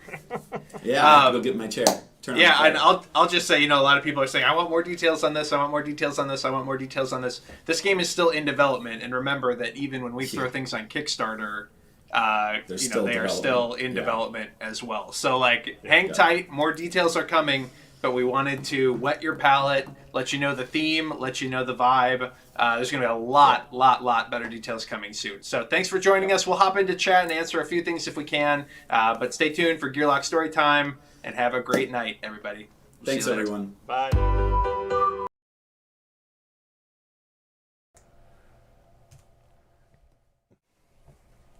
Alrighty. Wow. Okay, so Burn Cycle, the Chip Theory Games, is our next Kickstarter.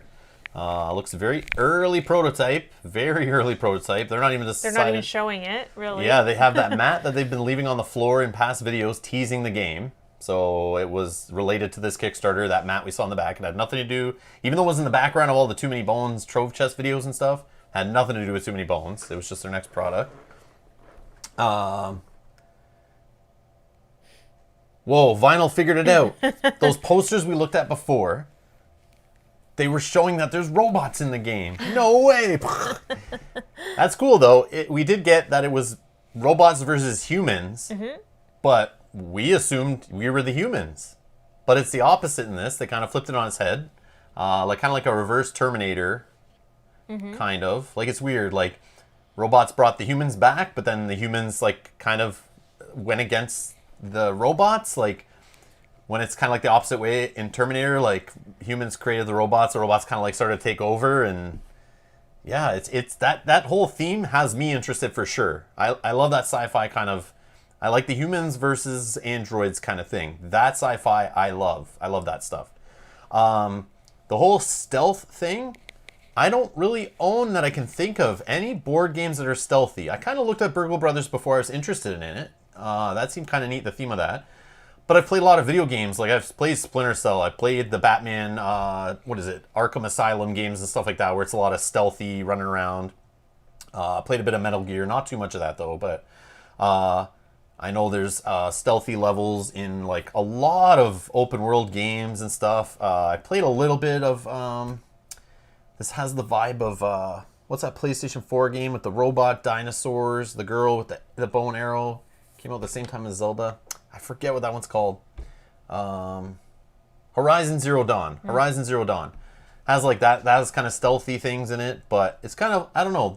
I don't have any stealthy real board games. The only thing I can think of is the hidden movement games we have, like Fury of Dracula and that kind of Last Friday and those kind of things where it's somebody is trying to sneak around and get things done, and the rest of the players are trying to get them. But this is co-op. I'm down. Co-op campaigns, story. That fits. I love the theme. I love Chip Theory components. I'm so down with with neoprene mats, chips, and moving that stuff around to play a stealthy game like that. I would love to get a hold of a similar game, because you guys are mentioning a lot of games that this is similar to, like tabletop games.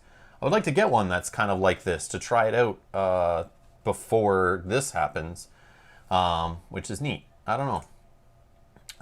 It's I'm excited to try it. Something new from Chip Theory. I'm here for it. It looks interesting. I want to try it, but it's early prototypes. That's why they're not showing it up close. They don't even know if they're using minis or not. You can tell Andrew Navarro from Fantasy Flight Games now works for Chip Theory. He wants minis in there. You can see him smiling, because I guaranteed he came to the company. They gave him a tour. They showed him. They opened the financial books and they showed him, and he went, "Wait, that's only how much you make on every poker chip you stuff into the box? Well, let me tell you what we do at FFG. First, we make a giant box. We fill half of it with air. Then we put a little bag of minis in, and we charge the same price you guys do for neoprene and poker chips and PVC plastic. So if we put a bunch of miniatures in the box, we'll make way more money." Only kidding. But yeah, that's what I get. He wants minis in the game. They like poker chips. We'll see what happens there. I did like the little chests covering the dice. Yeah. That was super neat. Yeah. But I don't know, Mel, what'd you think? The only thing I'm worried about is the replayability of this game. Like, can you see that maybe it's like you played a couple times, but are you going to keep bringing it back to the table? That's the only thing that I think we need to see more. Definitely, but you can tell all they have is like, we've got a neoprene mat and we're Yeah. kind of goofing around with stuff on it so far. They Yeah. still have months till November to come up with a bunch of stuff to then show us at Kickstarter time. But CTG never has the game completely finished. They just have enough to come at you with a prototype to show you what they're thinking. I've never been really through a full Kickstarter to see if they're really open to listening to what the fans say, like Awaken Realms, for example. Yeah. Awaken Realms is the same thing.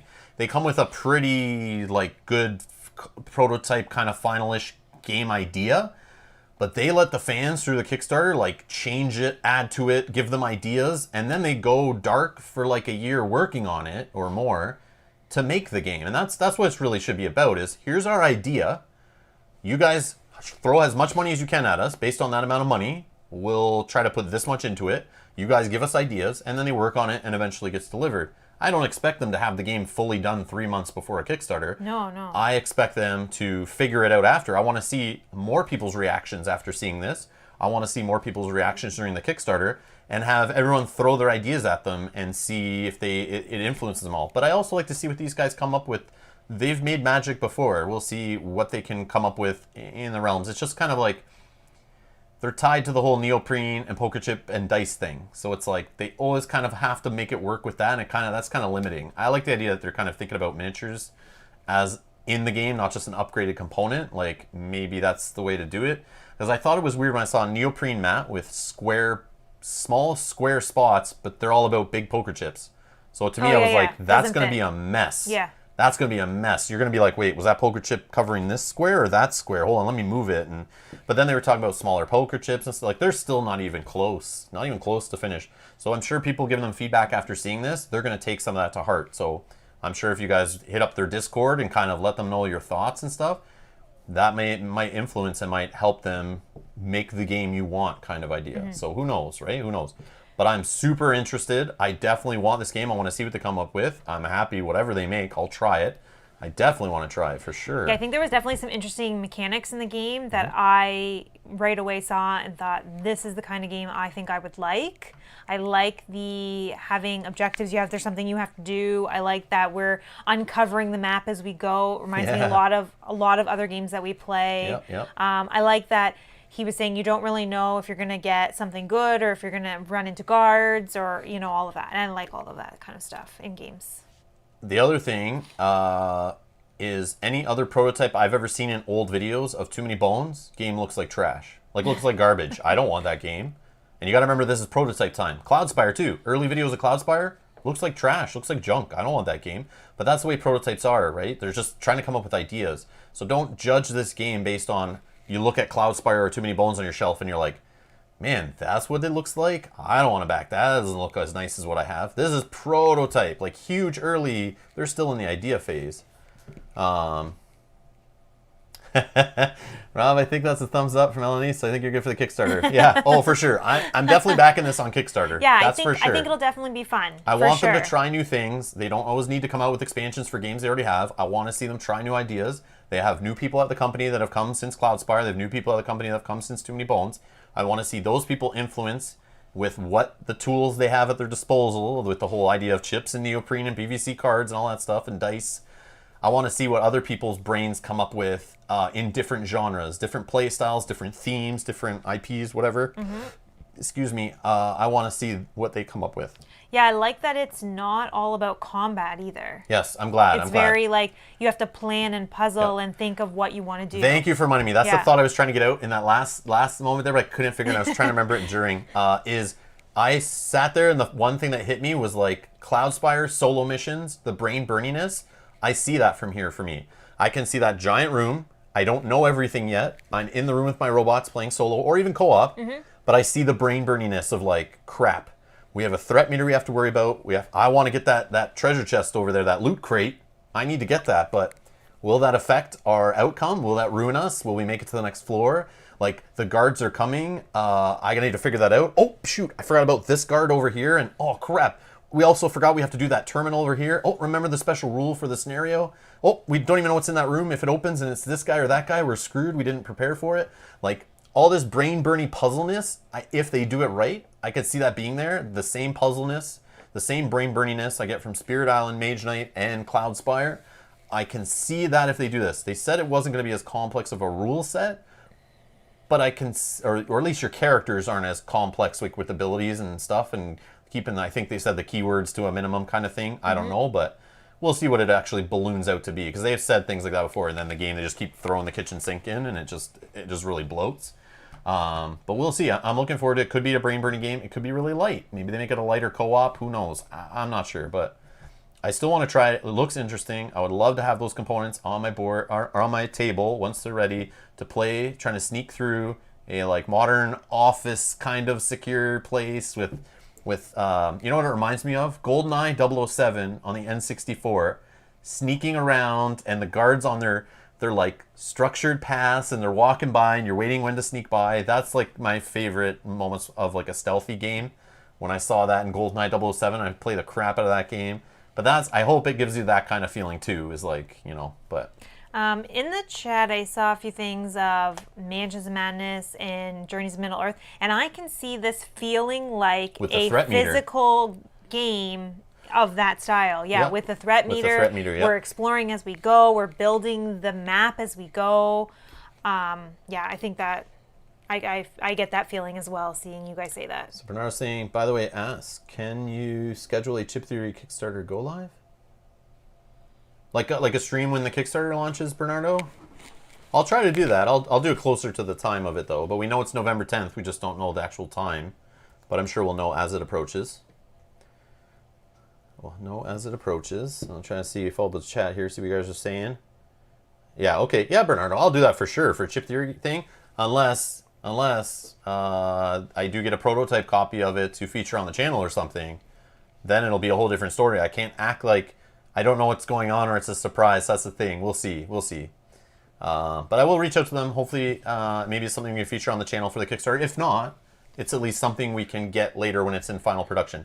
I don't want to play like an ugly prototype of something. That's something I want to stay away from on the channel. It's just something I'm not wanting to do. But a lot of companies lately have been making really good looking prototypes. And that's why we did Euthia, the Great Wall, and that kind of stuff on the channel, because those prototypes looked great already. So I was like, yeah, let's do it. That's fine. Your rule set's kind of done, you know, like it makes sense. But they look like real games if you pull them out and play them on your table. But if they haven't got the rules together yet, and it's just kind of like ugly prototype, I don't want to show off the game like that. I want to kind of see it like closer to being finished. But at Kickstarter time, it won't be like that yet. I don't think that's how Chip Theory does it. Jordan says, Rob, any 7th Continent playthroughs planned anytime soon? My bad, I know I'm annoying with 7th Continent. No, I've been thinking about it lately. I want to do those last 2 curses that I still haven't played yet. I've been thinking that in the back of my head. I just have other solo games I need to play first. But yes, I will get back to that for sure. I will be playing more 7th Continent for sure. I just don't know, is it in the next few weeks? Is it in the next couple months? I don't know. But it will be this year, I assume. But it's just like, give it some time. I just have other games I need to learn still, and play, and then feature on the channel. So until that, I can't go back to 7th Continent. Not that I really want to go back to the 7th Continent. That place is horrible. Did they say when Hoplo will be hitting Kickstarter? Spring 2021, I think, what they said. Okay. And Spencer says there's a standard on this channel. Oh. There's a what? A standard on this channel for what you play and you don't want to play. Oh, yes. Yeah. Yes, there is a standard, Sorry, for sure. we went different spots. I still know what he's talking about. I see what you're saying. Locator Gaming, not Chip Theory related, but I saw Gen Con Store has up to 112 board games now under the filter. So remember it was like 55 yesterday, so we can check that out. Yeah, we'll do that in a bit. Oh, so Cabra answered a question, spring 2020. Yeah. Oh, yeah. A couple people jumped in too. Okay. No worries, Bernardo. Thank you so much. Stay safe. So Cabra says, if you get a prototype, I'll drive down to play. Bring coffee, pizza, wings, whatever. I'll bring whatever I need to get to play it. Okay, we'll keep that in mind. Yeah, for sure. Yeah, I would do that for sure. If we need more players too, why not? Yeah, whatever. For sure. Bernardo needs to go. Thanks so much, Bernardo. See you later. Yeah. Let me just kind of scroll back up and see what I missed here. There's probably a ton that we missed. Okay, let's see. So yeah, I'm interested in it. I think it's a great announcement. It just, the only problem was not the static screen where they didn't bring each of them closer as they were talking, like normally you would do in a call with 3 people on. Like I wish they would have brought it zoomed in when Josh was trying to explain the game, even though it's prototype. I wish they would have brought in full screen, cranked his volume a bit. Yeah, see the idea. And have him show you, even though it's prototype. But I know they get kind of scared because new people might see them because it's Gen Con, right? Someone might stumble upon their stuff and be like, what? Like, what is this thing? It's ugly. Like, they're playing with, like, weird components. Not everyone is, like, very prototype. They understand prototyping process and stuff. But that's how they cook up their ideas. You can find old videos of Too Many Bones and Cloudspire, and those do not look great. They're not finished, you know what I mean? Like, but the things that came in the end were amazing. So, like, I'm not concerned at all about that. I am kind of concerned when they started talking about magnets and poker chips attaching to miniatures just so you could flip over the mini to see a stat. No. What I could see them doing, if they wanted to put a mini, is have some sort of stats on the base. But that's called a hero click. Well, no, you don't click them. They're just like kidding. maybe like stickered on the base No, or something. in games that do that, you just use a card.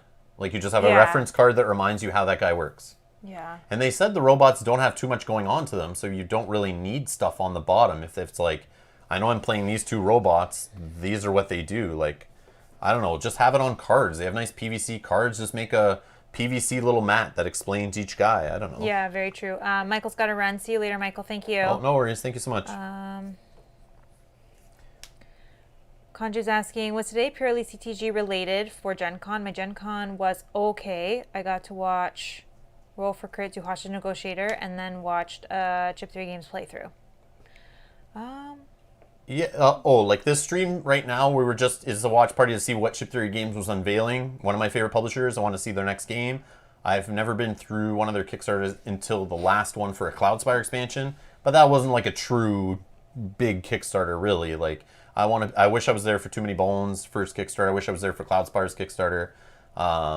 And yeah, I didn't. The first one was that, so I'm excited to be there for a new, like brand new Chip Theory product. So I'm kind of hyped to see what they had coming up. I like the teases they were doing.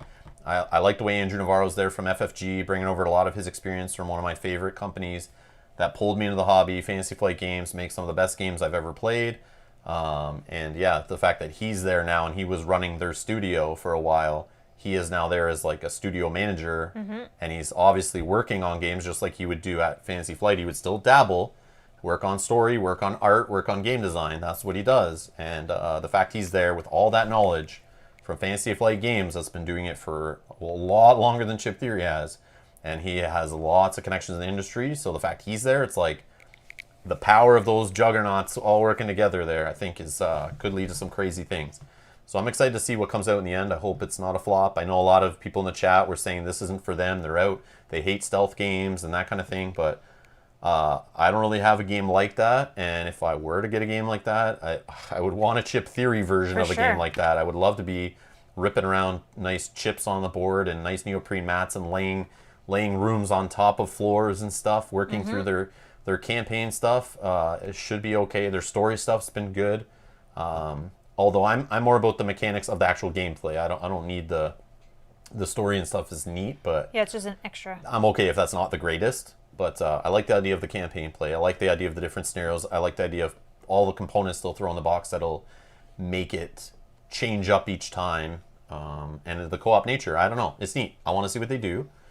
I don't think it'll be as big and huge as in scope since they're saying they want to have it under $100. Which means you won't have as much stuff in it as a Too Many Bones core set box or Cloudspire core set box. This is kind of like a in-between Undertow and Cloudspire kind of level of game. But they could have expansions for it. They'll do other stuff in the IP later. But remember, they have to work on this, get this done, then do Hoplomachus, Reboot, plus Victorium. And I know they have separate guys, it seems, working on each of those things and some cross-pollination. But they have to do all that, and then supposedly they have a fall Kickstarter coming the following year that they need to have all that stuff kind of done and ready for. So I don't know how quickly they're going to get this done and out, but it might be faster than normal. We'll see. But yeah, modern dungeon crawl. Yeah, it's kind of like that. I don't know. It looks really interesting. With a mech theme.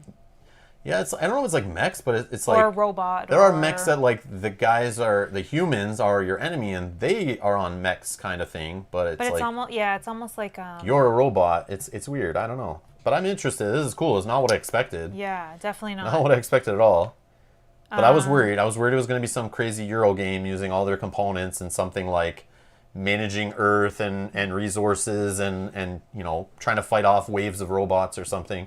Which still could have been cool. Which would have been cool. Could have been cool. I agree. Who knows? But I like what they did. I like the idea of bigger neoprene floors and moving around trying to solve the puzzle of the, I'm assuming, AI programmed room in front of you. But White Rabbit says, sounds unique, just found it hard to follow them. Anxious to see the components. Yeah. That was true. It's hard to follow. Yeah, the presentation was Yeah. not the greatest. Them just describing things, not the greatest way to do it.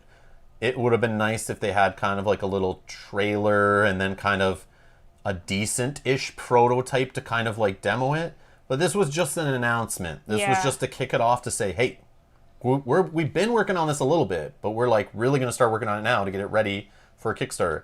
It's just the problem they wanted to align it with Gen Con, right? So it's like Gen Con's in between their like Kickstarters, So it's like it's not at the right spot really. Like it kind of might have been better off to just stay quiet and then wait till the Kickstarter was approaching and then come out with what they already had completed over the next 3 months and been throwing better stuff at you and kind of nailed it down. Because it's like, yeah, all we know is kind of like the art for the box, the name, and kind of some of the components they're thinking about putting in the box.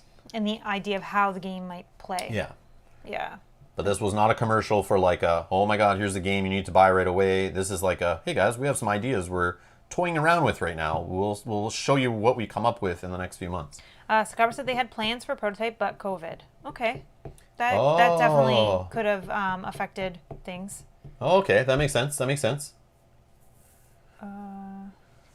They need to do what FFG did. FFG, they bought like in-house printing to print like on-demand components and so stuff. they can make their own prototype That's what pieces? Chip Theory needs to do once they get big enough, is buy like an in-house like sticker printing, 3D printer, neoprene printing thingy, something they need where they can just quickly like whip out like decent looking stuff and just like, yeah, it's just a prototype it, bring it to conventions, that kind of thing. So they don't have to wait for like a factory in China to print it, ship it over. Yeah, true.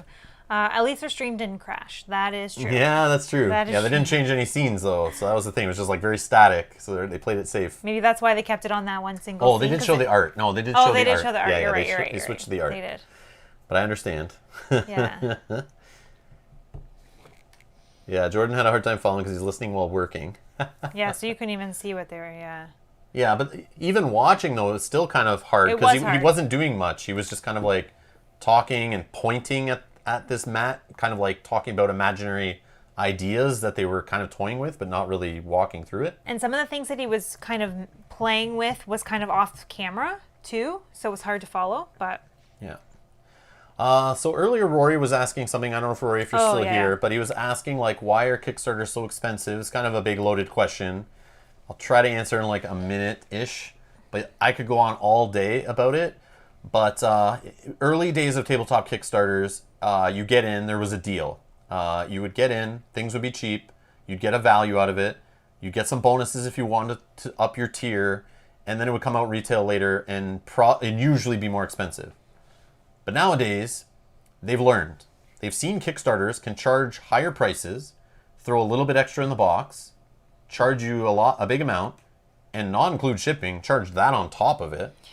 And they say MSRP is more expensive, and they use that like fake, the MSRP is $120, but we're going to give it to you for $99. But then, you get $99 plus some stretch goals, and you pay shipping, and then you're paying more than the MSRP. And then when it comes to stores, it's only $97. And yes, the stretch goals aren't all in there usually, but it's like, did you need all those stretch goal things? So it's like this value thing. You're basically just pre-ordering games. You're getting the company started. You're paying extra on Kickstarter in advance to help fund the project, to pay the people to make the game, to get it off the floor. Also as protection against print run issues. So to get a game printed from a manufacturer, it will cost you so much depending on the amount you're getting printed. So a big deal is if I tell you I can sell you this game for $100, but I talk to a manufacturer says, I can make it for like $30 or $50 or whatever, but I need you to order 2,000 copies at least. And then they launched a Kickstarter and only 700 people back it. And then they may have a loan of their own that they put on there to buy a couple hundred extra copies, but now they're screwed because now they're paying like $70 or $80 or who's like just examples to make the game now because the print run's smaller. So now they're like losing money on it, right? They got to still pay. Some companies use it to like launch their company and use the money for other things. But you can't tell me all those stretch goals of a handful of plastic little miniatures. Those cost pennies that they're throwing in the box. So it's like that's not worth the extra you're paying for up front usually. And I also argue like how much game do you need with all the games coming out that you need all that Kickstarter extra stuff versus a retail copy. And when people who buy those big Kickstarters tell you like, oh, my Kickstarter edition's way better than yours, the retail edition's crap, it doesn't have all the cool stuff in it. But 99% of the time that game is just as good and it has just enough content to play it a bunch of times, get your value out of it. You're paying less. You're usually not paying shipping. And then you're done with the game and you move on to all your other 600 games that just came out in the last 30 minutes that day. Like so many great games come out that you don't need $500 worth of a single game, in my opinion. That's just the way the industry, I think, has gone. But that's why they're more expensive now, because companies charged higher and they got it. So other companies see that and they go, well, if this guy can charge that much for a game with that much stuff in it, I can too. So a lot of companies don't have to give as much deals up front now because they know they'll get your money. So vote with your wallet. If you feel they're overpriced, it's too expensive, don't back it. Buy it at retail later. Don't buy it at all. Just buy something else. Don't buy anything. Vote with your wallet. That's the deal right now, I think. It used to be more of a hungry shark kind of nature where they were all kind of cheaper. You get in, you back my Kickstarter early, I'll give you a huge deal because you're helping me out. And there's also a difference between small publisher and big publisher doing it. Big publishers sometimes can give you a better deal than the little guy because the little guy, he needs the money more to keep his company afloat. Big publisher has 500 other games in their catalog that they're making money off of already. That one Kickstarter isn't a big deal to them if they get a small print run or not. And most likely they're going to order hundreds and thousands of extras or whatever because those are going into the retail chain after to go through distribution. So they don't really care how much Kickstarters they sell because they're still placing an order of 50,000 copies or 5,000 copies or whatever because they know they're going to send them to retail and they're going to go there later anyway. So there's lots of random stuff in there and that doesn't apply to everybody, but just based on being in this hobby for a long time, just seeing different publishers talk about it and seeing back in different Kickstarters, those are just some of the reasons why it's more expensive now. Kickstarters have all gotten way more expensive. And yeah, so that's why I wait to retail for more, and I'll just wait till later, but yeah, that's the deal. And there's always this thing, like it's in the video game industry too. You don't buy PlayStation 3, 4, 5 day one and expect to get a sale on it. You're an early adopter. You pay out the nose. You pay full price for that video game day one. But if you just wait and you don't need to have that fear of missing out and you can wait on it, it will drop. Everything drops. So that's the other thing too. Kickstarters are timed. They have bonuses. They have exclusives. Oh my God, get it now. It won't be in retail later. But that's a load of BS. There have been a ton of games that said they will never be in retail that you can find in retail now. That's a whole bunch of horse crap that they tell you up front, and don't ever listen to that. Don't ever listen to that. There's some companies that will say it, but it could change.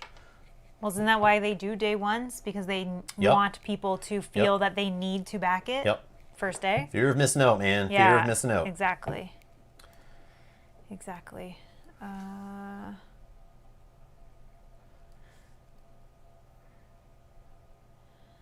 Just reading. Oh, no worries, Roy. No worries. Okay. Yeah, lots of chat here. Yeah. I'm sure I'm stirring up stuff here for sure, but this is just I think some people are saying my view of it. I don't know. I backed a bunch of Kickstarters in the past. I do it a lot less now. There's a lot of shady practices involved. I don't know. I'm not a fan. Not a fan.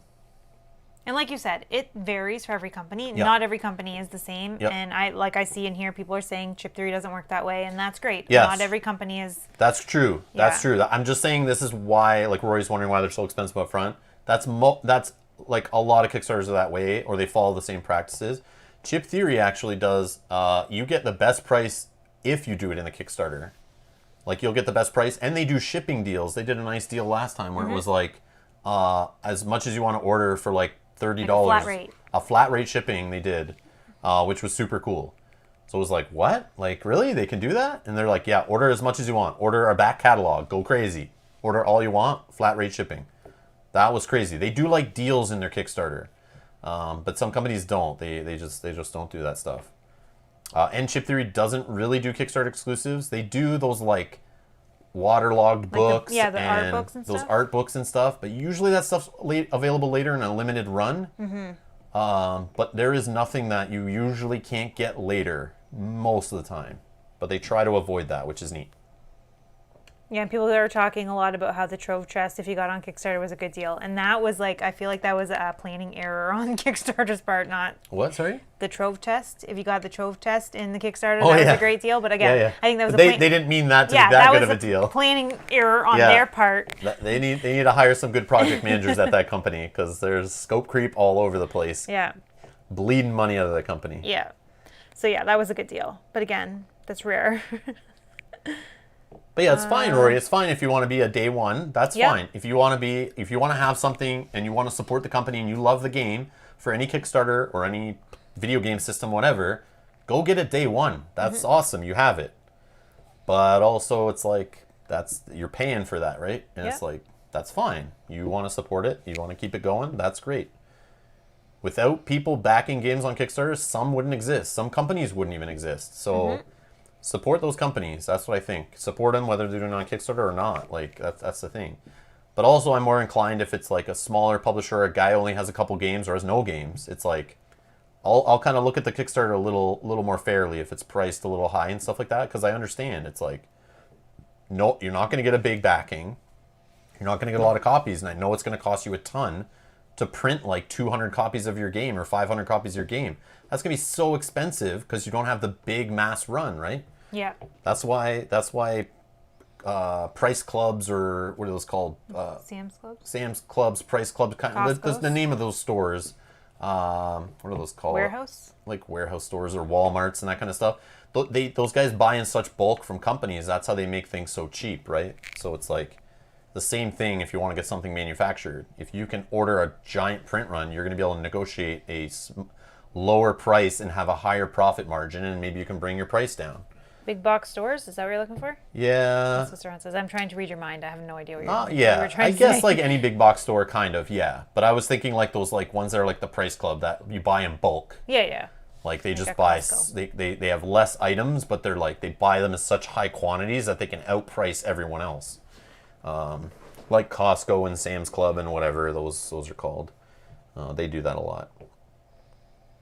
Raphael says, what I do is to research games that will come to Kickstarter and make a budget. Then try to prioritize each Kickstarter to back. If not, it can get out of hand. Yeah, that's 100%. true. Yeah. Yeah. We used to back a lot more Kickstarters than we do now, Yep. for sure. And then What I like to had do, start doing that. even beyond that, I'll back like ones that I feel are like, I will love the game for sure. The pledge level I can back, I feel like I'm not getting ripped off on. The shipping to Canada is not outrageous. I'll get it in a reasonable time. I'm not afraid of it being delayed too long. And then like, will I want to play it on the channel? Because if it's like something I don't think fits the channel, then it's like, it might collect more dust because I won't be excited to play it and that kind of thing. And then it's just Right. like, I have other games that I want to play. Yeah, so there's other factors that we have to consider. Lots of factors. But also, if a game is that great, you'll get it later. Like, it'll come to retail, or they'll do another Kickstarter in the future. Like, I didn't back the first Seventh Continent Kickstarter. And they did the whole fear of missing out on that Kickstarter where they were like, this will only be available here. You'll never find this in retail. You won't be able to get this game ever unless you get it in the Kickstarter. But then they did another Kickstarter very recent right after they started delivering. And now you can buy it in a web store and it gets shipped from any country kind of thing. Like they figured it out. And supposedly stores have it too. There's some stores that sell Seventh Continent now. But if you rewind back to their first Kickstarter, that was their whole thing, was like, this game can never afford to be in a store. It's just too insane. Same things Chip Theory says all the time, right? I can buy it at Board Game Bliss. I don't know. They've did articles in magazines about going to retail. I don't know what the plan is with that, but But maybe that's what they intended to do at first, and then yeah. things change, But right? things can change is what I'm saying. Yeah, So exactly. don't let the fear of missing out BS. Things can change. If the game is that great, you'll be able to get it later. If it was that great and you didn't get it again, oh well. There's other stuff later. There's other games you can play.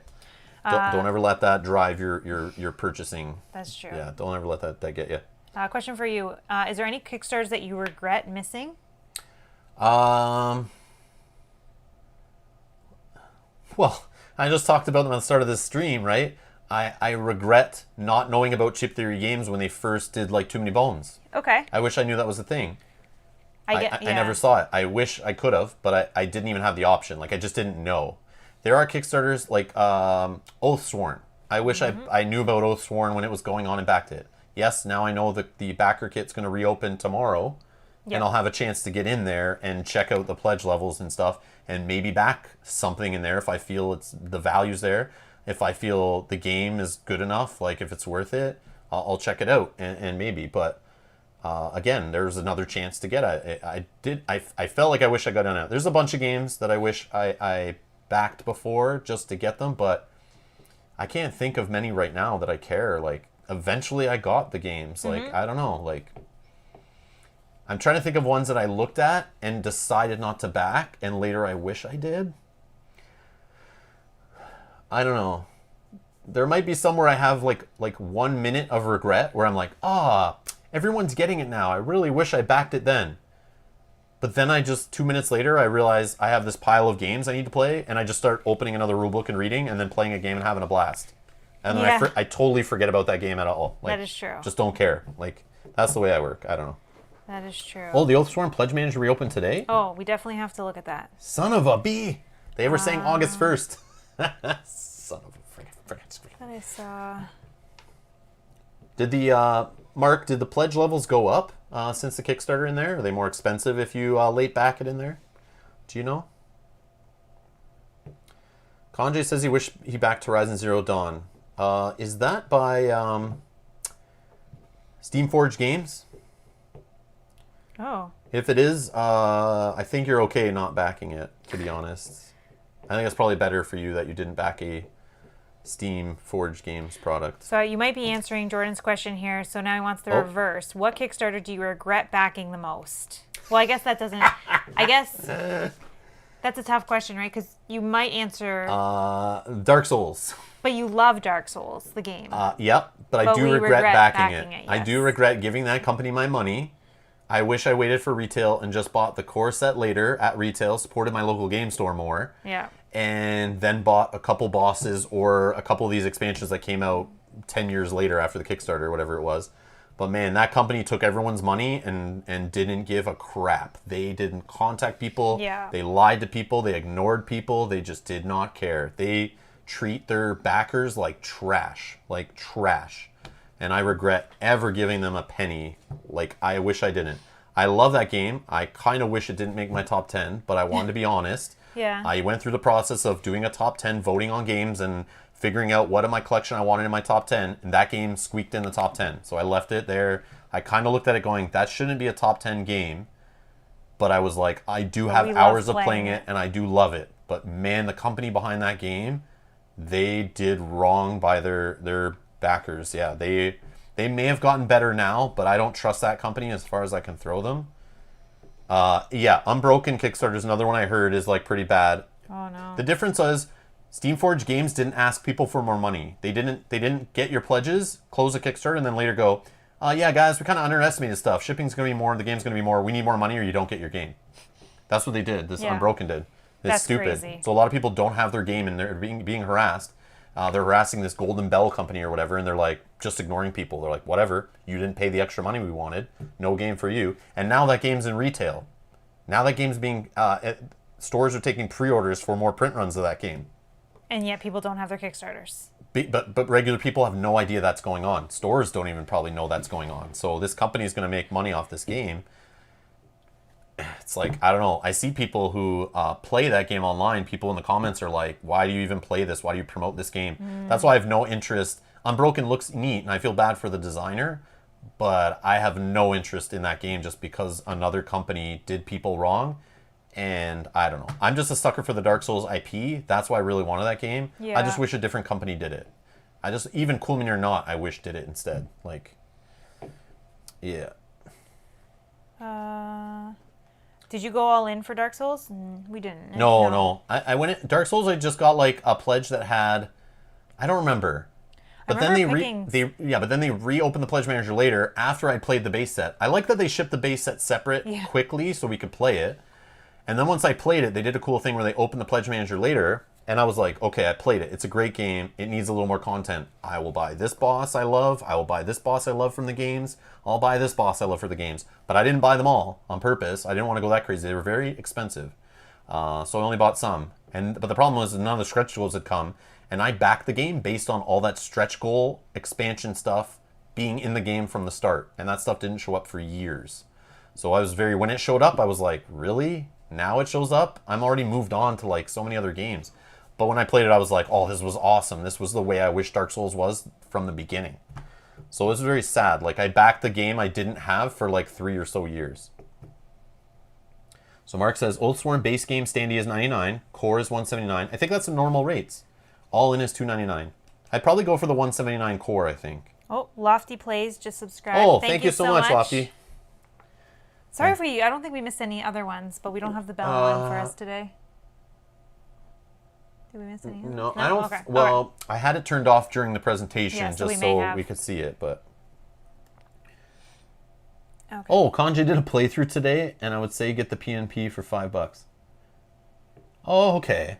Oh, I didn't even know you were playing that game. I'm so sorry. Golden Bell.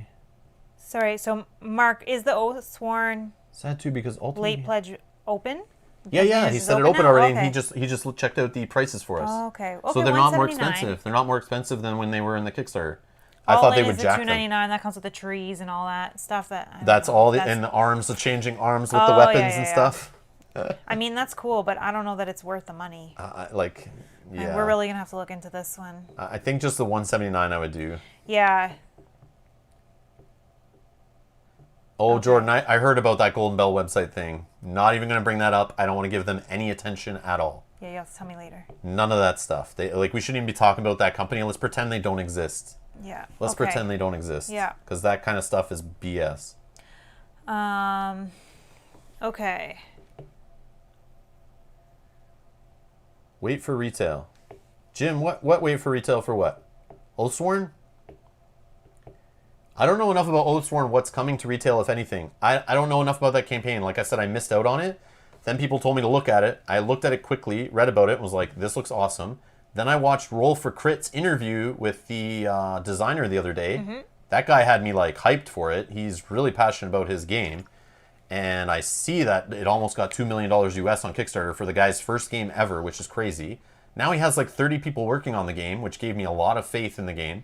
And the cool thing is he delayed his backer kit till after the whole pandemic mess kind of calmed down a little bit, which is smart. Yeah. I like that he didn't rush to try to get everyone's money, and he waited, which was respectful. Which I like that. So, and he said he was reopening the pledge manager, so I went, oh, I got a chance to get back in. I might support this guy.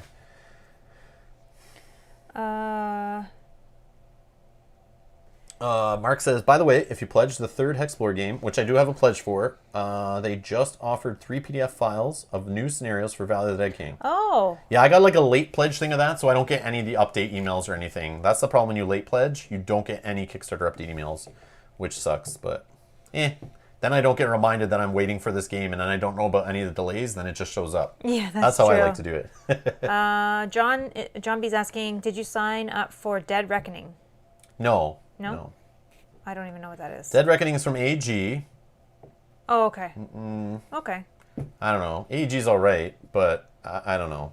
I'm sure they're better now, but I've just never been a huge fan of their stuff.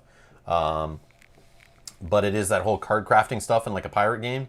Oh, okay. I don't know. Okay. Yeah, White Rabbit. I'd probably wait for retail and Dead Reckoning myself.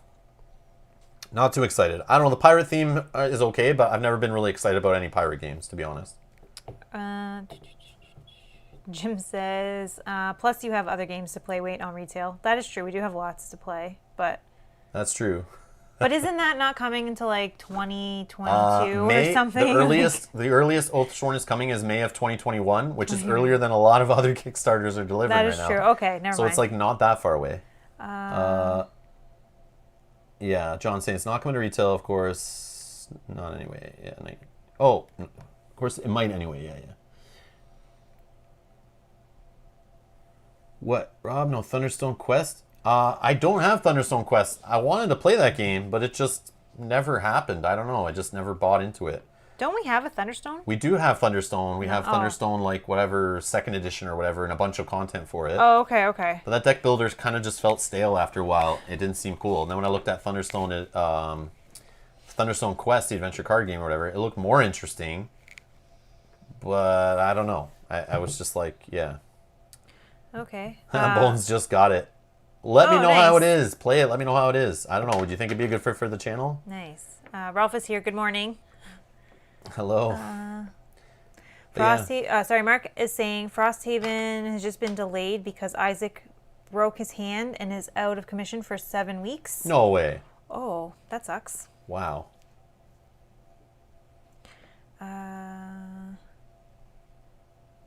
Rory's got to run. No problem. Have a No good worries, night. Rory. Thank you so much. So Kanji's saying, I did a ton of research on Oathsworn, and it will be epic.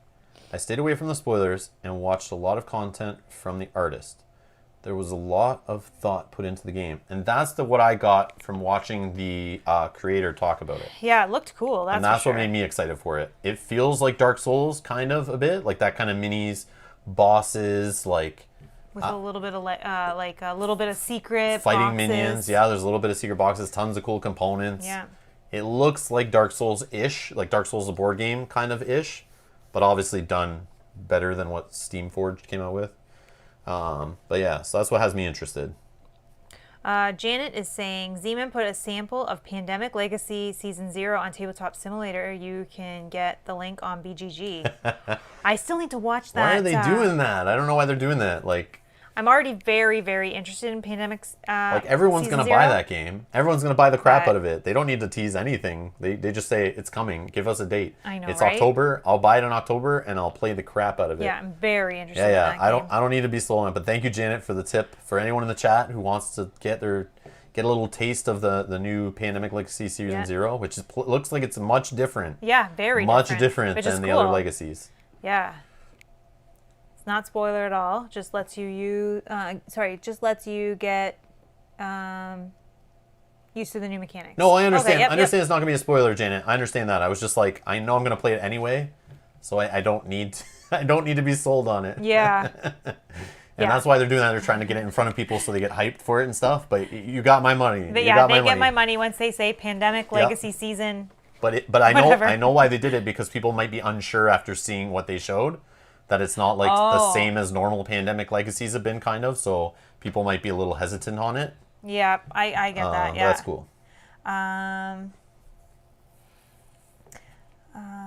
Jordan says, I think Cthulhu Death May Die would be good on the channel. We were talking about that yesterday during the stream. That was funny. Yeah, I'll definitely look into that game too.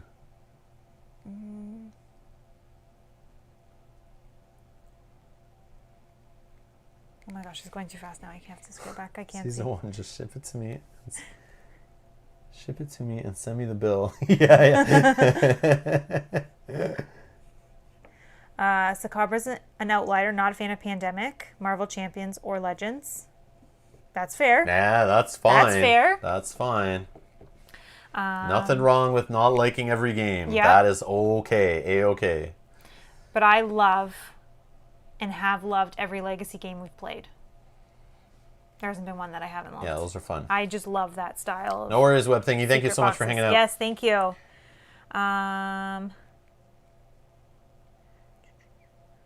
They already got Janet's money too. Okay. So Kanji says, Rob, did you go all in on Tainted Grail or just the base game? The publisher actually just sent me the base game. I didn't know about Tainted Grail. I missed out on the Kickstarter, had no idea what it was. Somebody mentioned it in the chat. Says, Rob, you need to play through Tainted Grail on your channel. I went, what's Tainted Grail?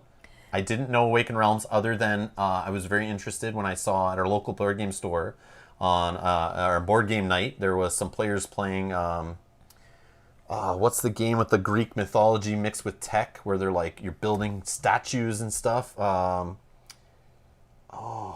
forget the name.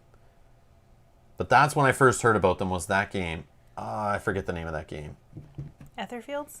No, Hellas. Lords of Hellas. Oh, Lords of Hellas. Lords okay, of I'm Hellas. waiting. I'm like just reading the names that people are saying. Yeah, when I saw Lords of Hellas in person at a board game night and saw a bunch of guys playing around the table, I went, whoa, that looks awesome. Who the heck came out with this? Because I've never seen this on any FFG, Cool Mini or Not website or anything. What is this company? It looks like their kind of game, right?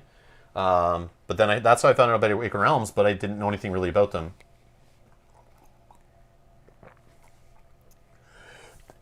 Excuse me, sorry. But then I reached out to Awaken Realms and said, hey, I don't know how to get a hold of Tainted Grail. Can you let me know how I can get it? Because I want to play it on my channel. Like, however, is it going to be on sale later? Is there going to be late pledges or something? And they went, we checked out your channel. We like what we see. Where do we send you the game? And I went, what? Okay, awesome. So they were super cool about it. They were just like, here, try it out, play it on the channel, whatever. And they were cool. Like, as we played through it, I found mistakes. I found rules issues.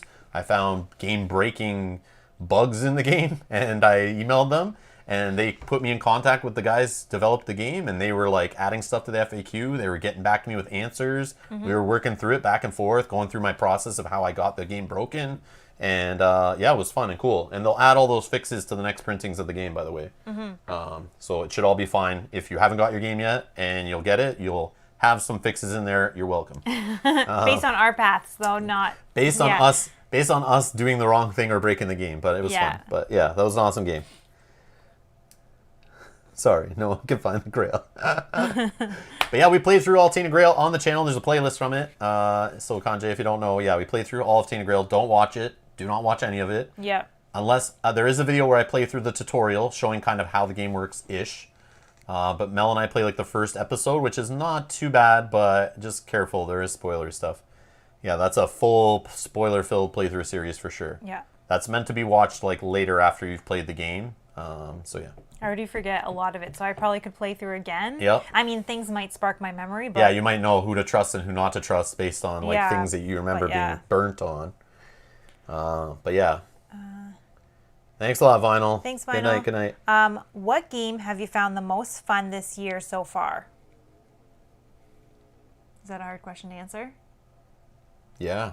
Yeah? I'm so not even thinking about the past. I'm like, it's Gen Con week. I'm so like focused on future stuff this week. That's just how I always get every year is I'm just thinking like, what's coming later this year? What new stuff is coming out? And that's why I'm like hunting down games right now, trying to plan the rest of the year of reaching out to these companies or trying to find these games, see the cool stuff, get ahead of it. So I can have some cool stuff to show off on the channel over the next year. That's my plan. But then it says, and why is it Gloomhaven? LOL.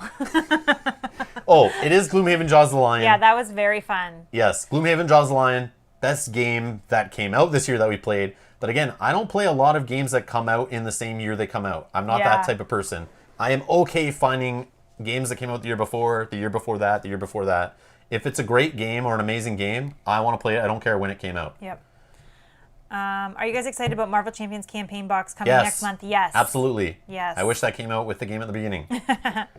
Yes, for sure. Yeah, very. Yeah, I should probably pre-order that soon because there'll be no way to get that after. It'll be like, I'm sure it'll be out of stock so fast and so hard to find. Yeah. Jim thinks Too Many Bones is way better than Gloomhaven. That's fair. For me, I don't know.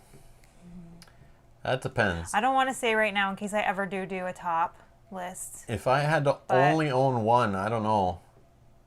Oh, if I had to only own one? Yeah, but the beauty is we live in a world where you don't have to only own one. I own both. They're both amazing games. There's no reason to choose one or the other. But if I had a limited budget where I was only allowed to buy like one game that costs over $100 a year, and those two games came out in the year, and those were the only two I could pick from, I'd probably pick Gloomhaven, to be honest. I love the card play in that game. I love all the different classes and leveling them up and all the different, the cards. I just love that card play of, it's so weird. I do like Too Many Bones in the building up your character, but it's still rolling dice. But then they still have card flips in the modifier deck, and that's still just like rolling dice. I don't know. Mm-hmm. It's tough. They're both amazing for different reasons. I don't know. Yeah. But I'll never forget being shown at Gen Con, being shown how to play Too Many Bones, and I immediately was in love with the game, and I turned to him and was like, I want this game. We need to get this game. Like, however we have to do it. Yep. I loved it from the minute I saw it. Yep.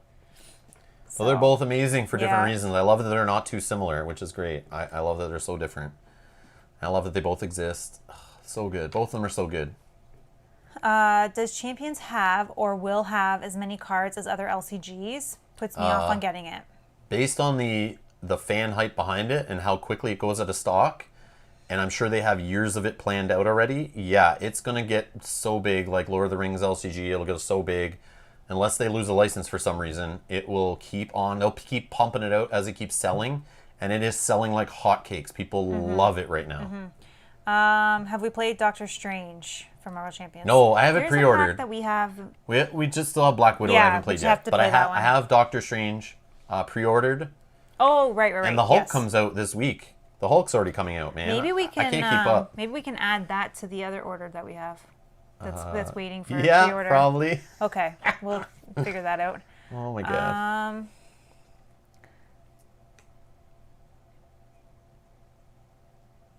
Sorry, just reading through here. What are they talking about?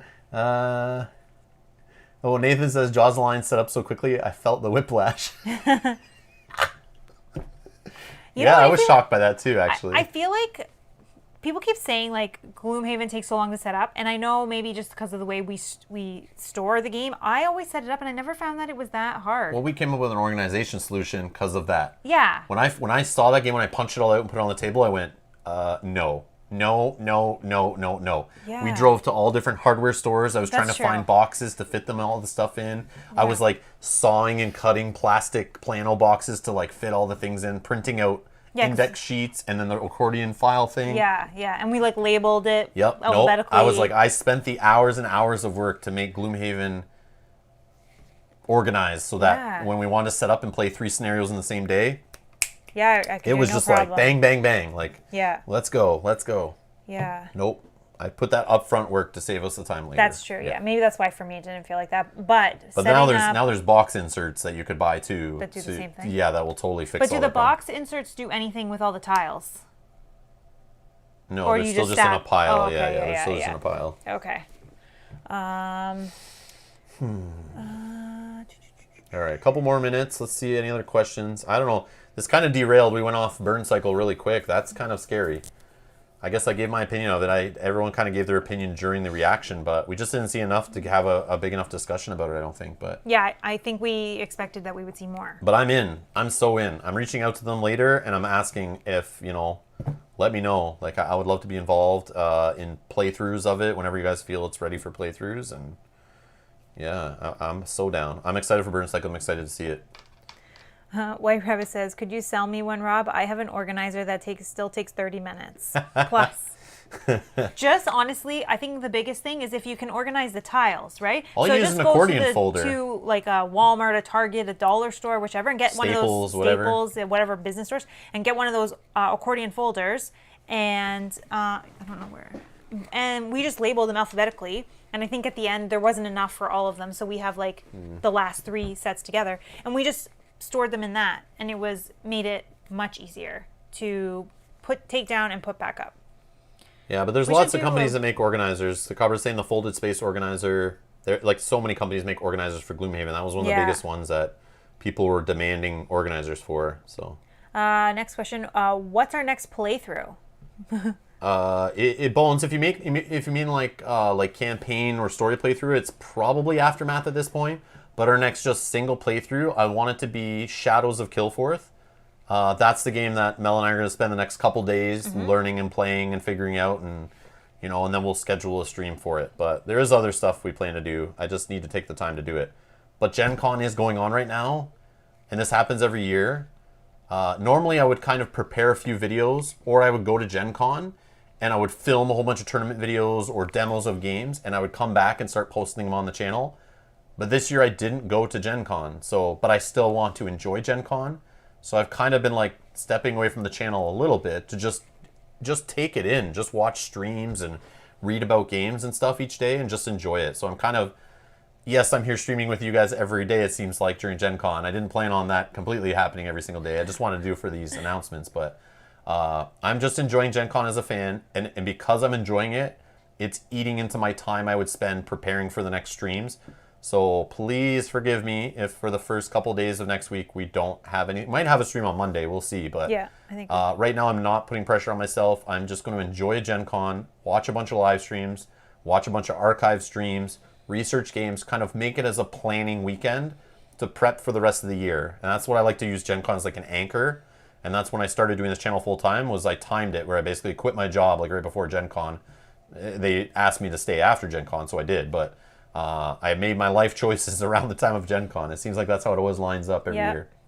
So this year, I'm gonna take some time and get some games learned, reach out to some publishers, try to back some Kickstarters, kind of get some stuff lined up after Gen Con's said and done, and then start plowing it. I have some games already I need to play through, so I'm going to start learning those games, get them on the channel, and just start rolling through it. But our next big campaign-ish game, I think, is going to be Aftermath, unless something else shows up first. But we're going to start learning that soon, so that's the plan. Jordan says, Rob, I really thank you for doing these streams. I wouldn't be watching anything about Gen Con if it wasn't for your streams. Oh, thank you. Nice. If I was at Gen Con too, we wouldn't really be having these because we'd be at Gen Con right now. I'd be running around still, like meeting with people right now, and we'd be ignoring our channel completely. Yeah. But I would be recording as much footage as I could to bring stuff back and get it to you that way. We would be interacting with whoever was there that it'd wanted be more, to meet up with us. Yeah, it'd be more of an that. in-person thing. Yeah, we'd be interacting with some of you guys there for sure. Yeah. That would be the plan. But I did want to bring Gen Con. I always every year want to bring Gen Con to my channel to show people. It's like a big deal for me. It's something I love, and I love Rob's Gaming Table was made to show you things I love, games that are super interesting, things I want to show off, and show you this hobby that I love, and the things I find in it, and the things I find fascinating. Yes, sometimes they're things you guys have already played the crap out of and you've seen before, but to me they're brand new to me, and I love showing them off. And Gen Con's one of those things. Gen Con's like a spectacle for me. It blew my mind when I first saw it. Still blows my mind every time I go. I wish it was happening this year, but it's not. So this is the next best thing I can have, is try to have some fun with you guys watching these streams or just talking about random stuff. So this has been cool. The cover threw me off for a minute. So he says, was just looking at Oswarm Kickstarter page. They have a quote from you and you didn't even back it. Shame. But he was talking about Rob's tabletop guy. Yeah. Oh, okay. It's from Rob like, Oren. wait, Rob what? Oren. Yeah. There's another guy on YouTube named Rob Oren. He does stuff with like the Dice Tower or whatever. He's a nice, friendly guy. He's an older gentleman that does a lot of miniature wargaming stuff. Mm-hmm. But he's fun. I've met him before at conventions. He's a very nice guy. But he changed his channel name after I did Rob's Gaming Table. He changed his channel to Rob's Tabletop World, which I thought was funny. I was like, okay, hopefully no one gets confused, but it's all good. It's better than his channel name before, which was just his name, Rob Oren. So I can understand. But yeah, he does like crazy weird games on the channel. It's super cool. But yeah, he does lots of live stuff too. So yeah, check him out. Rob's Tabletop World. But yeah, he probably commented on that one because he's like heavy into miniatures and wargaming and stuff like that. He does like good painting videos and things too. Mm-hmm. So check that out. Yeah. John B's been going to Gen Con since 1980. John, I'm jealous. I wish I was going to Gen Con when I was 0 years old. I was going to say I wasn't even born then. I was born in 1980. I'm going to call up my mom now and rip on her for never taking me to Gen Con when I was in diapers. But yeah, that's cool, John. That's cool. So, John, have you gone every single year, or have there been years you've missed? I'm just curious. Or did you only go like every few years, or like I would love to talk to you one day just about the history of Gen Con. I loved when I went to Gen Con 50 and they had the museum in the football stadium showing like all the way back to the original Gen Con, and they even had like the entryway of the original Gen Con, which was super cool. I loved seeing old pictures and old games and stuff from old Gen Cons, like when they first showed off like Magic the Gathering and stuff. Yeah, all that stuff was super cool. Oh, now people are saying that they feel old. Don't feel old. Oh. Because you said how old you were. Whatever. Get out of here. It's all good. Nothing wrong with that. Get out of here. That's funny. Nathan's saying, has anything awesome been announced at Gen Con? I saw FFG stream eventually, and there was new Seven Wonders edition. Oh, yes. I heard about that today. Iffy art on the cover. What else? Oh, I guess we didn't look at the We didn't look at Yeah, the we'll go to the store. The store and see what they Yeah. added in there. We'll keep streaming for a few more minutes. Yeah. We'll keep going. I didn't plan on this being totally at random Gen Con stuff, but we can do that. Yeah. Bones says, I'm only 20 a few times. You're only as young as you think. You're only as old or as young as you think you are. Like, just have fun. Who Yeah, gives a crap? exactly. Like, your body ages, but just, yeah, who cares? Yeah, keep It's playing like, games. Whatever.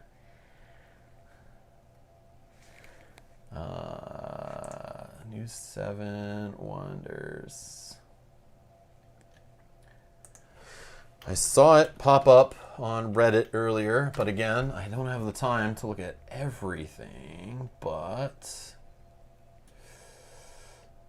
where would that be? On Asmodee's website? Sorry guys, I'll switch in a second here. Nope. Not their corporate website.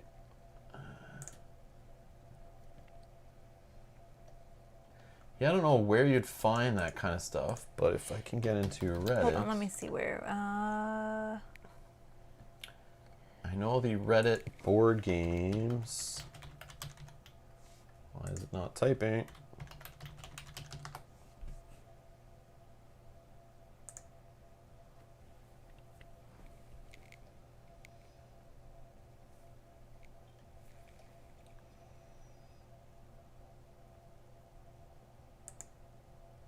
Oh, I found a Repos Production is doing it. Okay, here we go. You guys ready? Oops. Let's go.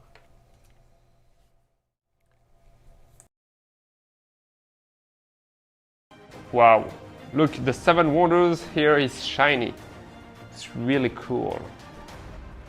Oh, I have seen the photo of the prototypes, but I've never opened a box. So cool to see the 7 here.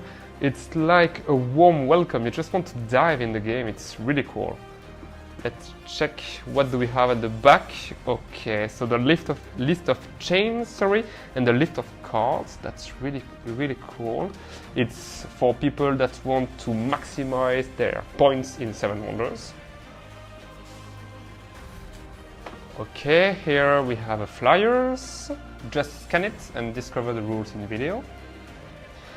Here we have 1, 2, 3 different description of effects. So it's help sheets to help you during the game. It's really cool because they are pretty small instead of 12. There is some difference between the military tokens. So the new one now are black and the old one are red.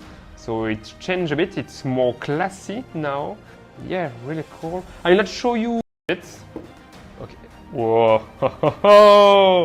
The new wonders! Why I say new wonders? Let me show you just really quick the difference with the old one.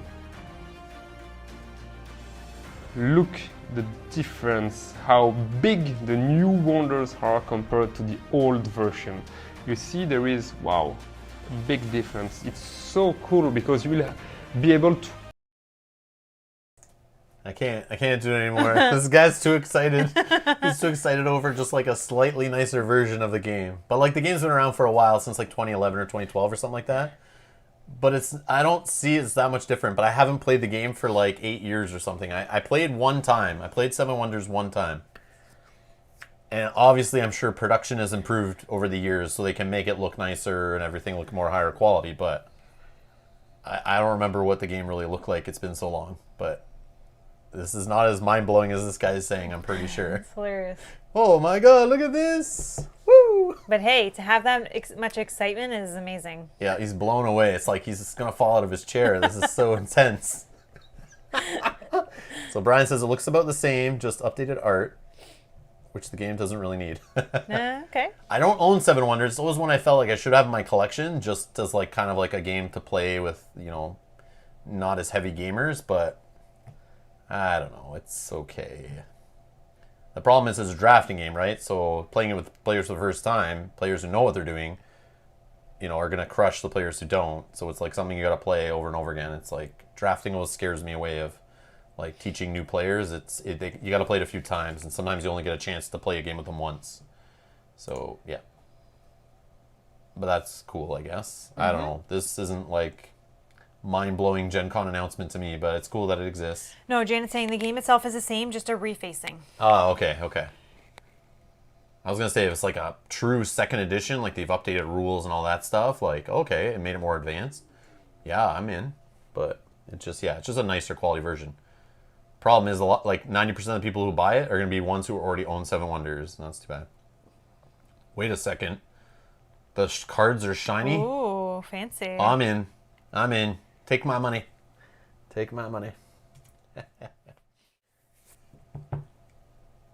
Yeah, you can play it for free on Board Game Arena too. That's right. It's been around. It's a classic, right? Lots of people own it. It's a huge seller. They made tons of money off that game. It's been an evergreen game, just selling well forever. It's a game a lot of people get into the hobby and they're told like buy Seven Wonders. It's on a lot of top lists. As like one of those. It's like kind of like almost like Catan and stuff, right? It's like in that kind of popularity-ish. Like not as big as Catan, but in the same like realm of that. Did you want to look at the games that are available in the Gen Con store? Yep. Sorry. No, that's okay. All right, we're in there. Gen Con store. So they are adding games throughout the weekend. Okay, supposedly. Let's see. Can we... Oh, featured games. Was that always there right away? Yeah. Oh, okay. Oh, Oh, yeah, 112. Where's the new games? Yeah, look, they're missing new releases. It's not a listed item anymore. Somebody there watched my video rambling about this, I guarantee it. They were like, man, this guy's hating on us. He's saying some truthful things, though. Can I filter by what has been added? I guess I would have probably had to have logged in by that point.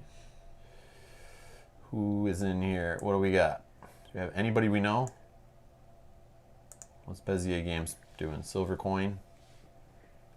Can I make this? Yeah, the store's a little... Yeah, it's kind of a little all over the place. Cool Mayor has 5 things. Is that what they had before? Yeah, it was all the Munchkin stuff. Fantasy Flight Games. Do they have 4 things? This is very weird. Keyforge, Fallout Shelter, Shadow Paths.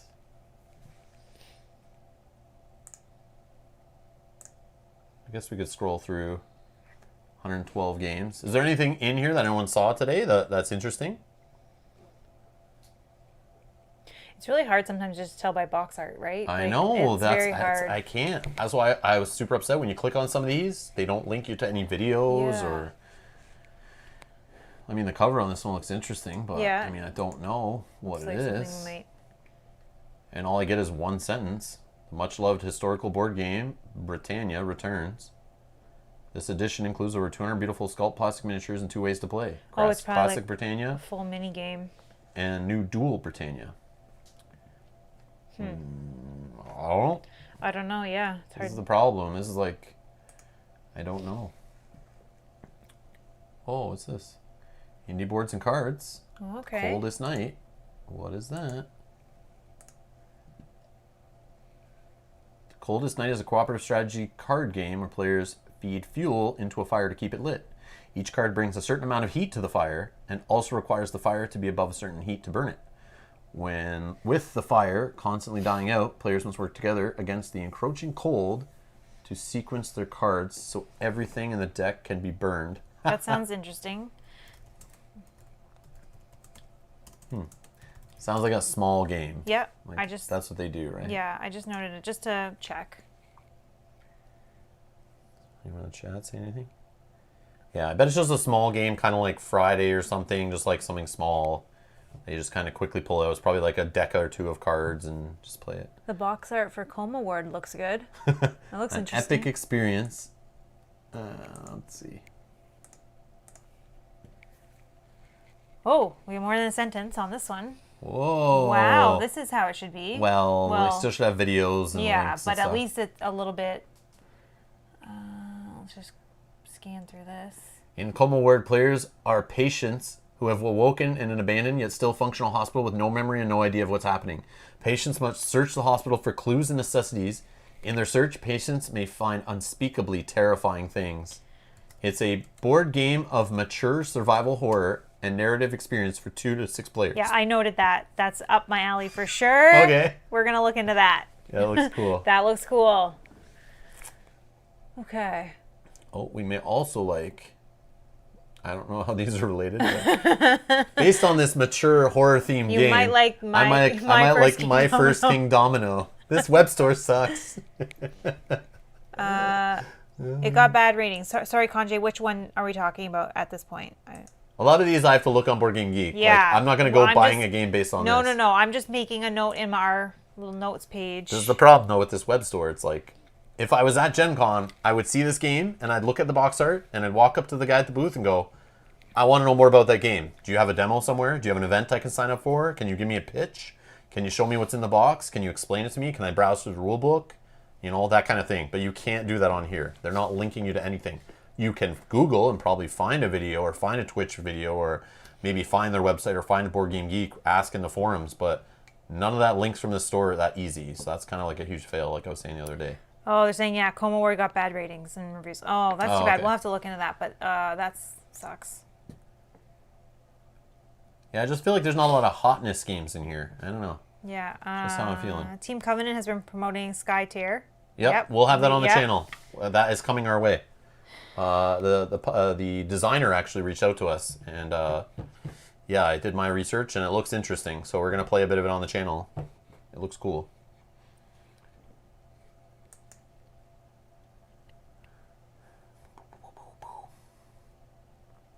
Oh, Mark says, bad ratings on Amazon. One reviewer said, you'll have more fun in an actual coma. Okay. Wow, Really? that's terrible because I was really excited just reading those few lines. I mean, anyone can make it sound exciting in text. So what you're saying, we have to get a couple bottles of hard liquor, turn down the lights, and then play the game with a few drinks in us first, and then it would be really fun. Oh, that's too bad because that looked cool. But Funko vs. Jaws, I saw mentioned it. I was like, did I just scroll by what I thought I scrolled by? Oh, I didn't see that part yet. Funko vs. Jaws. Look at the shark click. That's awesome. That's funny. It's weird the IPs are just doing in that game. It's just like, what? Why? So I can have a shark versus Harry Potter and Batman running around on the board? I don't know. Oh, Coma Ward is worse Betrayal at House on the Hill. Ah, okay. okay. And I'm not really a fan of Betrayal Yeah, at House you on the didn't Hill. like that. I didn't It's mind okay. it. It's okay. It's okay. I would still be interested to try Legacy, but I just prefer Mansion of the Madness over that. I played Mansion of the Madness and I played Betrayal at House on the Hill and I was like, ugh, like no thanks. I liked it, but I do was prefer okay. Mansions. If I was in a jam and that board game was on the table and I was stuck somewhere where I had no access to other board games, I would play Betrayal at House on the Hill and still have fun. I'll give you that, but it's not a game I would pick. It's not a game I would pick to play. That's for sure. A lot of these are the same games that were in there, but Yeah, I wish that they... since that's putting this, it that in- was like previous Gen Con stuff. That's like old game. They're putting it Older, in older. alphabetical order. That's why it's... Yeah. Oh, Rose Ceremony. Blue Orange Games. Little $12.99 game in there. Oh, they have a new Sherlock Holmes consulting Oh, we need detective to game. play This that. is newer for sure. I think they are coming out with another one. And smartphone, everyone was saying Yeah, we need to people look at keep that. saying that, yeah. This is Arcane Wonders. Let me just note that then now.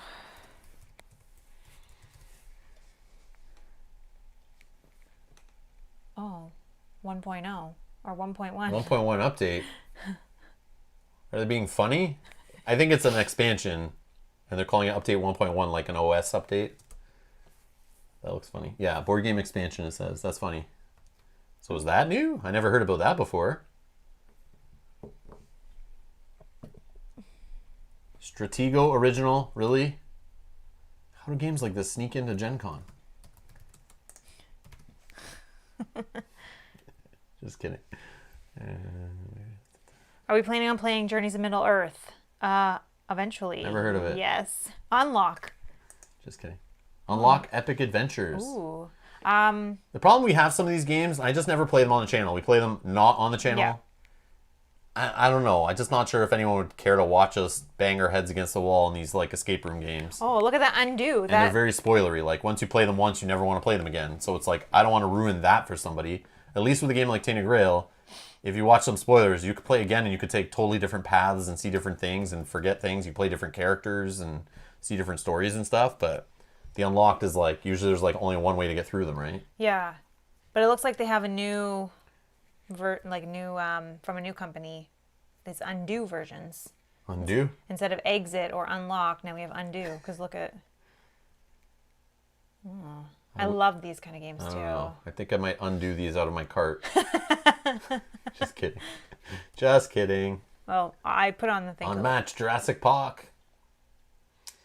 Restoration games. Yeah, well, it's good. They're adding new stuff, I guess, as it gets announced. But it looks like some older stuff was added in here that we weren't seeing before. Yeah. So it's like companies are just like, yeah, sure, you sell my game on there. Sure. Add more games. Yeah, so I'll have to look again tomorrow and then again on Sunday. I don't know, though. Is anything in here that's going to be, I don't know. Well, just and knowing that like shipping to Canada is not the greatest either. I'm just like, I'll just wait till things come to my local store.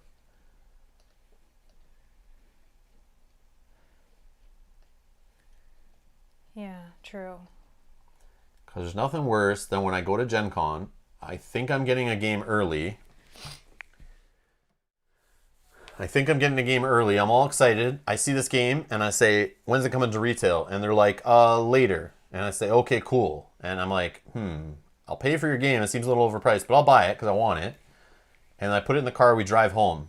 And then the Monday after Gen Con, I go on the website for my local game store and they have new releases and that game is there already. And I could have bought it for cheaper. And not had to pack it in my car and drive it back and explain it at the border and all that kind of stuff. So it's like, now I'm a little more weary when I go to Gen Con. I'm like a little like, I could just wait till it shows up at my local game store. And sometimes I can even pre-order it from my local game store, like right while I'm standing at their booth. Yeah. I'm like, that's a cool game you make. Awesome. No, I don't want to buy that copy. I'm good. True. I see it cheaper right here. Horrified needs an expansion. Oh, it'll get one. Yeah, it'll get an expansion for it'll sure. get one. Yeah. Maybe not, though. Maybe it'll just stay like, it's just like a gateway game that just pulls people into the hobby. True. And they don't want to complicate it. I don't know. It's a fun game, though. It is an awesome game. Janet says, I think they reorganized the categories. They had a Gen Con games category yesterday where these games were listed. Oh, okay. So, yeah, they're just a little unorganized. Yeah. They're like, wait, we're not doing it right. Let's change it up. Why does it only say one new game? Yeah, I don't know. They had that new release section that had like one game in it. It's like, who is running this store? Yeah. As seen on BGG TV. These are the ones that they're playing on that other stream. Oh.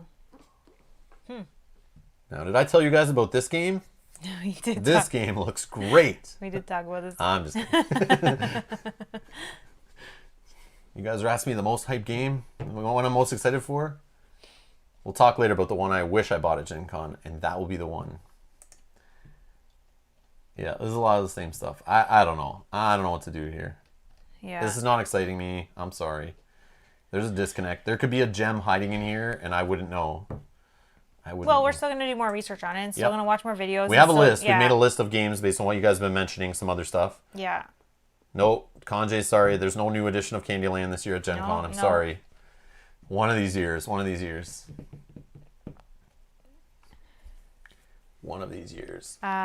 Titanic or Office Space? Taking bets, says Locator Gaming. I don't know. I mean... I like the Office IP, but I just feel like the game is just like a cash grab. Chrysler Corner. Yeah, I don't know.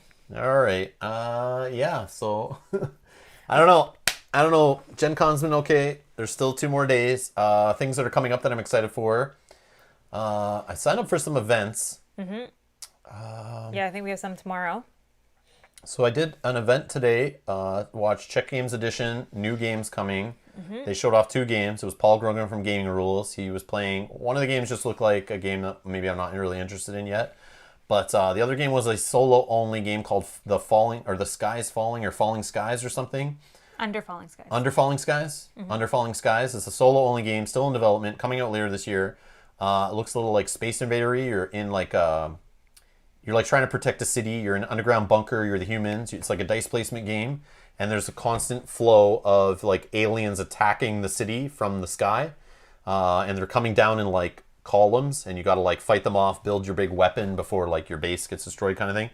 It looked really cool. It looked really cool. Yeah. So that's one thing I saw today. Was pretty awesome. I want to talk to them about that game. And it is solo, but you can kind of play it co-op. You can they play were it. saying, Well, but, but it's a it's solo only game. yeah. But you can all sit around and try to solve the puzzle. But Yeah. it looks like perfect for the channel. I'd love to sit down and like we work through it on the channel, kind of thing. Yeah. But yeah, I'll reach out to them to see whenever they're done the game. I guess later this year.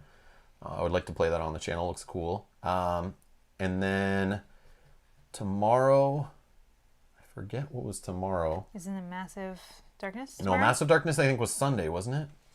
I can There's look at a it. Cool Mini or Not, Massive Darkness, kind of, I don't know, exclusive, kind of showing off. I don't know what they're going to show off. But X-Men. oh, there's X-Men playthrough too on Sunday, right? This is Saturday. Oh, this is Sunday. Oh my gosh. Yeah, Sunday. Sunday. So FFG is playing the X-Men game that they showed off. They're actually going to do a playthrough of it on their stream on Sunday. You can find that in the Gen Con event system. The other thing you can find is Massive Darkness 2 from Cool Mini or Not. They're going to show off, I don't know what, but the Kickstarter is coming on August 4th. They're going to have like a little, I don't know. I want to watch that and see, to see what that's about. I might do a stream for that day launch kind of thing. Take a look at it. Kanji saying Frostpunk. Frostpunk, I don't know where that game is. I don't know if it's like, I'm assuming that's a Kickstarter coming eventually, right? I think so. I know of the PC game. You told me about the PC game. I saw it was on sale. I didn't buy it or anything. I just don't have the time for that. But I'm interested if they make a cool game version of it like they did this War of Mine. That's what saying, like this War of Mine did, yeah. Yeah. Kanji, what time is that? I guess I could look in. Maybe that's something we'll... Is there a Gen Con event for Frostpunk? Is there new footage, trailers, anything? I'll find events.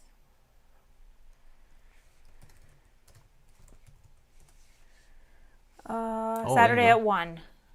Oh, Okay, Frostpunk, well, I'll the throw board this game. in my... Oh, I can only get for myself. That's fine. How are we watching this? I don't know, just add it to a calendar or something. YouTube. On YouTube Oh, okay. Live, but... Do I just do that?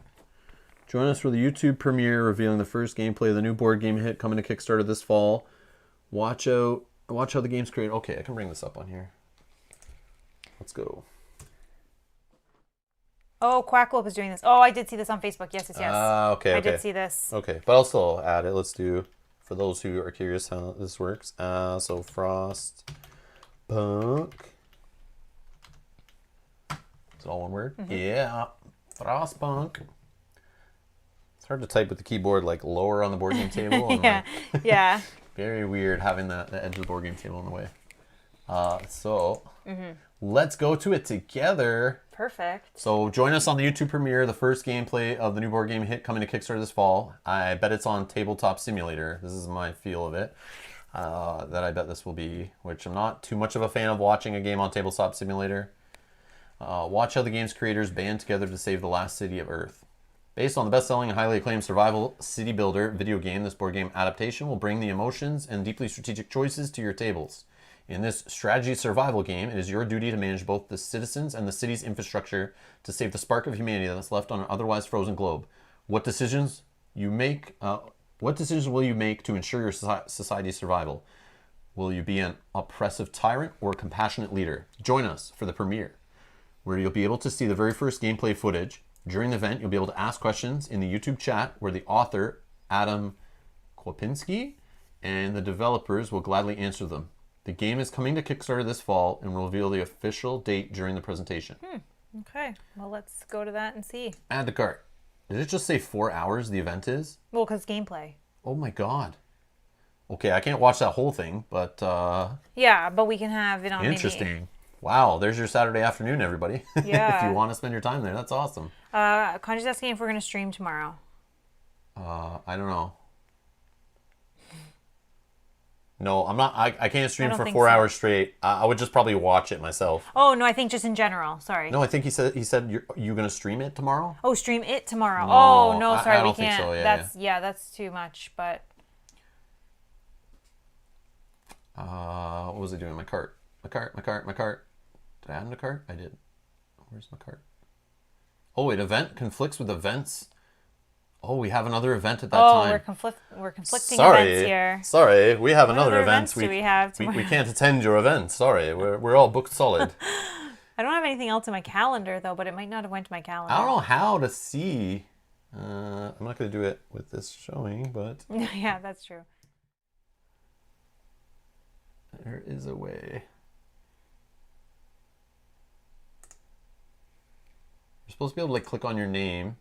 Oh, now it does. Man. Oh yeah, because I kept seeing people were posting that in our Discord, Yeah, but the mine events was that they're empty. attending, and I didn't know how they were doing that. Yeah, mine was empty. Rob, did you just complain about a 4-hour live stream? Yes, I did. I want to watch it. I will watch it later. I just mean tomorrow I can't sit there for that many hours to do it. Yeah, there's other tomorrow. things. Yeah. During Gen Con, I don't have that much attention span to one thing. I at Gen Con, if I sign up for an event and it's a gameplay, I want to get it done quick because I have so many other things I want to do and see. The same applies while I'm at home and all these companies are streaming and showing games. I have to like prioritize. So a game that's like, you show me your game for 30 minutes, okay, I'll watch your game for 30 minutes. But if you're telling me sit down and watch my game for 4 hours, you're delayed till next week. Especially something that's not coming to Kickstarter till the fall. I have months to watch it, or at least a month and a half, 2 months to watch it before I have to worry, right? But we could have it possibly on one device while we're watching. Yeah, but then you're not fully paying attention. True, You but if can't it's truly watch multiple things. That's true. But yeah, here's my schedule. So if you click on your name, it should bring up all the things you have tickets for. But it doesn't have that in there yet, right? No. Yeah, because I didn't finalize it, right? Because I didn't go to the so. cart. Okay, that's cool. Because it's saying you have conflicting things. It's letting you know that. So Saturday, the Massive Darkness thing is tomorrow. Yeah, but why is it in my calendar as Sunday? This is me. Yeah, but you got it for me as well. Unless I'm doing something else with, I don't know. Oh, maybe I put it in wrong in the calendar. Oh, you put them in. I thought they are automatically going in. No, I put them in. Okay. I messed up. So it's just the wrong day. Okay. Ooh, I would have missed that. So sorry, the Cool Mini or Not Massive Darkness thing is on Saturday, it looks like, on Facebook Live. And then this unannounced product thing is the FFG stream of the X-Men game. And then this, I don't know, this one I think I added as an example. BGG Hot Games. Yeah, I did this as an example. I was just doing random stuff on the stream. Friday the 13th, though, Yeah, that was the game I was looking at. Yeah, but we can watch that later because it's already happened. Yeah. But yeah, that's just what's left in there. I don't know. I didn't know what to sign up for, to be honest. And lots of stuff I'm just watching on different publishers' things.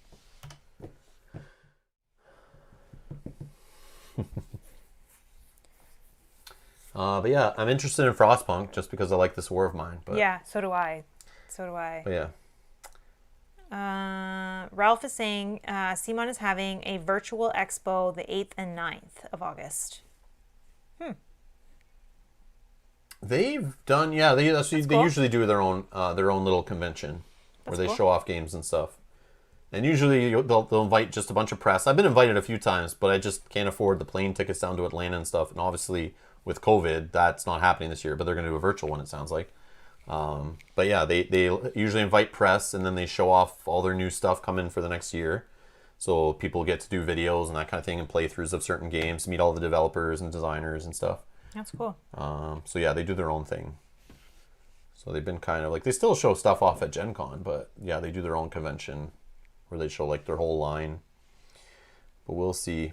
Anyways, I think that's going to be it for today's stream talking about Burn Cycle, which we didn't really talk too much about Burn Cycle, but it was just what it was. It was an announcement. It was cool information that they gave out. I'm excited for the game. Can't wait to try it and play it and that kind of stuff. See what they come out with. But again, it's something now we just got to sit and wait till the Kickstarter comes, which is probably months and months away. We'll see. But yeah, this is Gen Con. You just get usually to see a lot of stuff coming out in the future, but there usually is a lot of new hot games that are released there ahead of time that I'm just not getting that vibe this year of like, that's a thing they chose to avoid for Gen Con online, which is okay. That's fine. But I have games to play, so I'm okay. But very true. Anyways, we're going to be out. I don't know if we'll stream.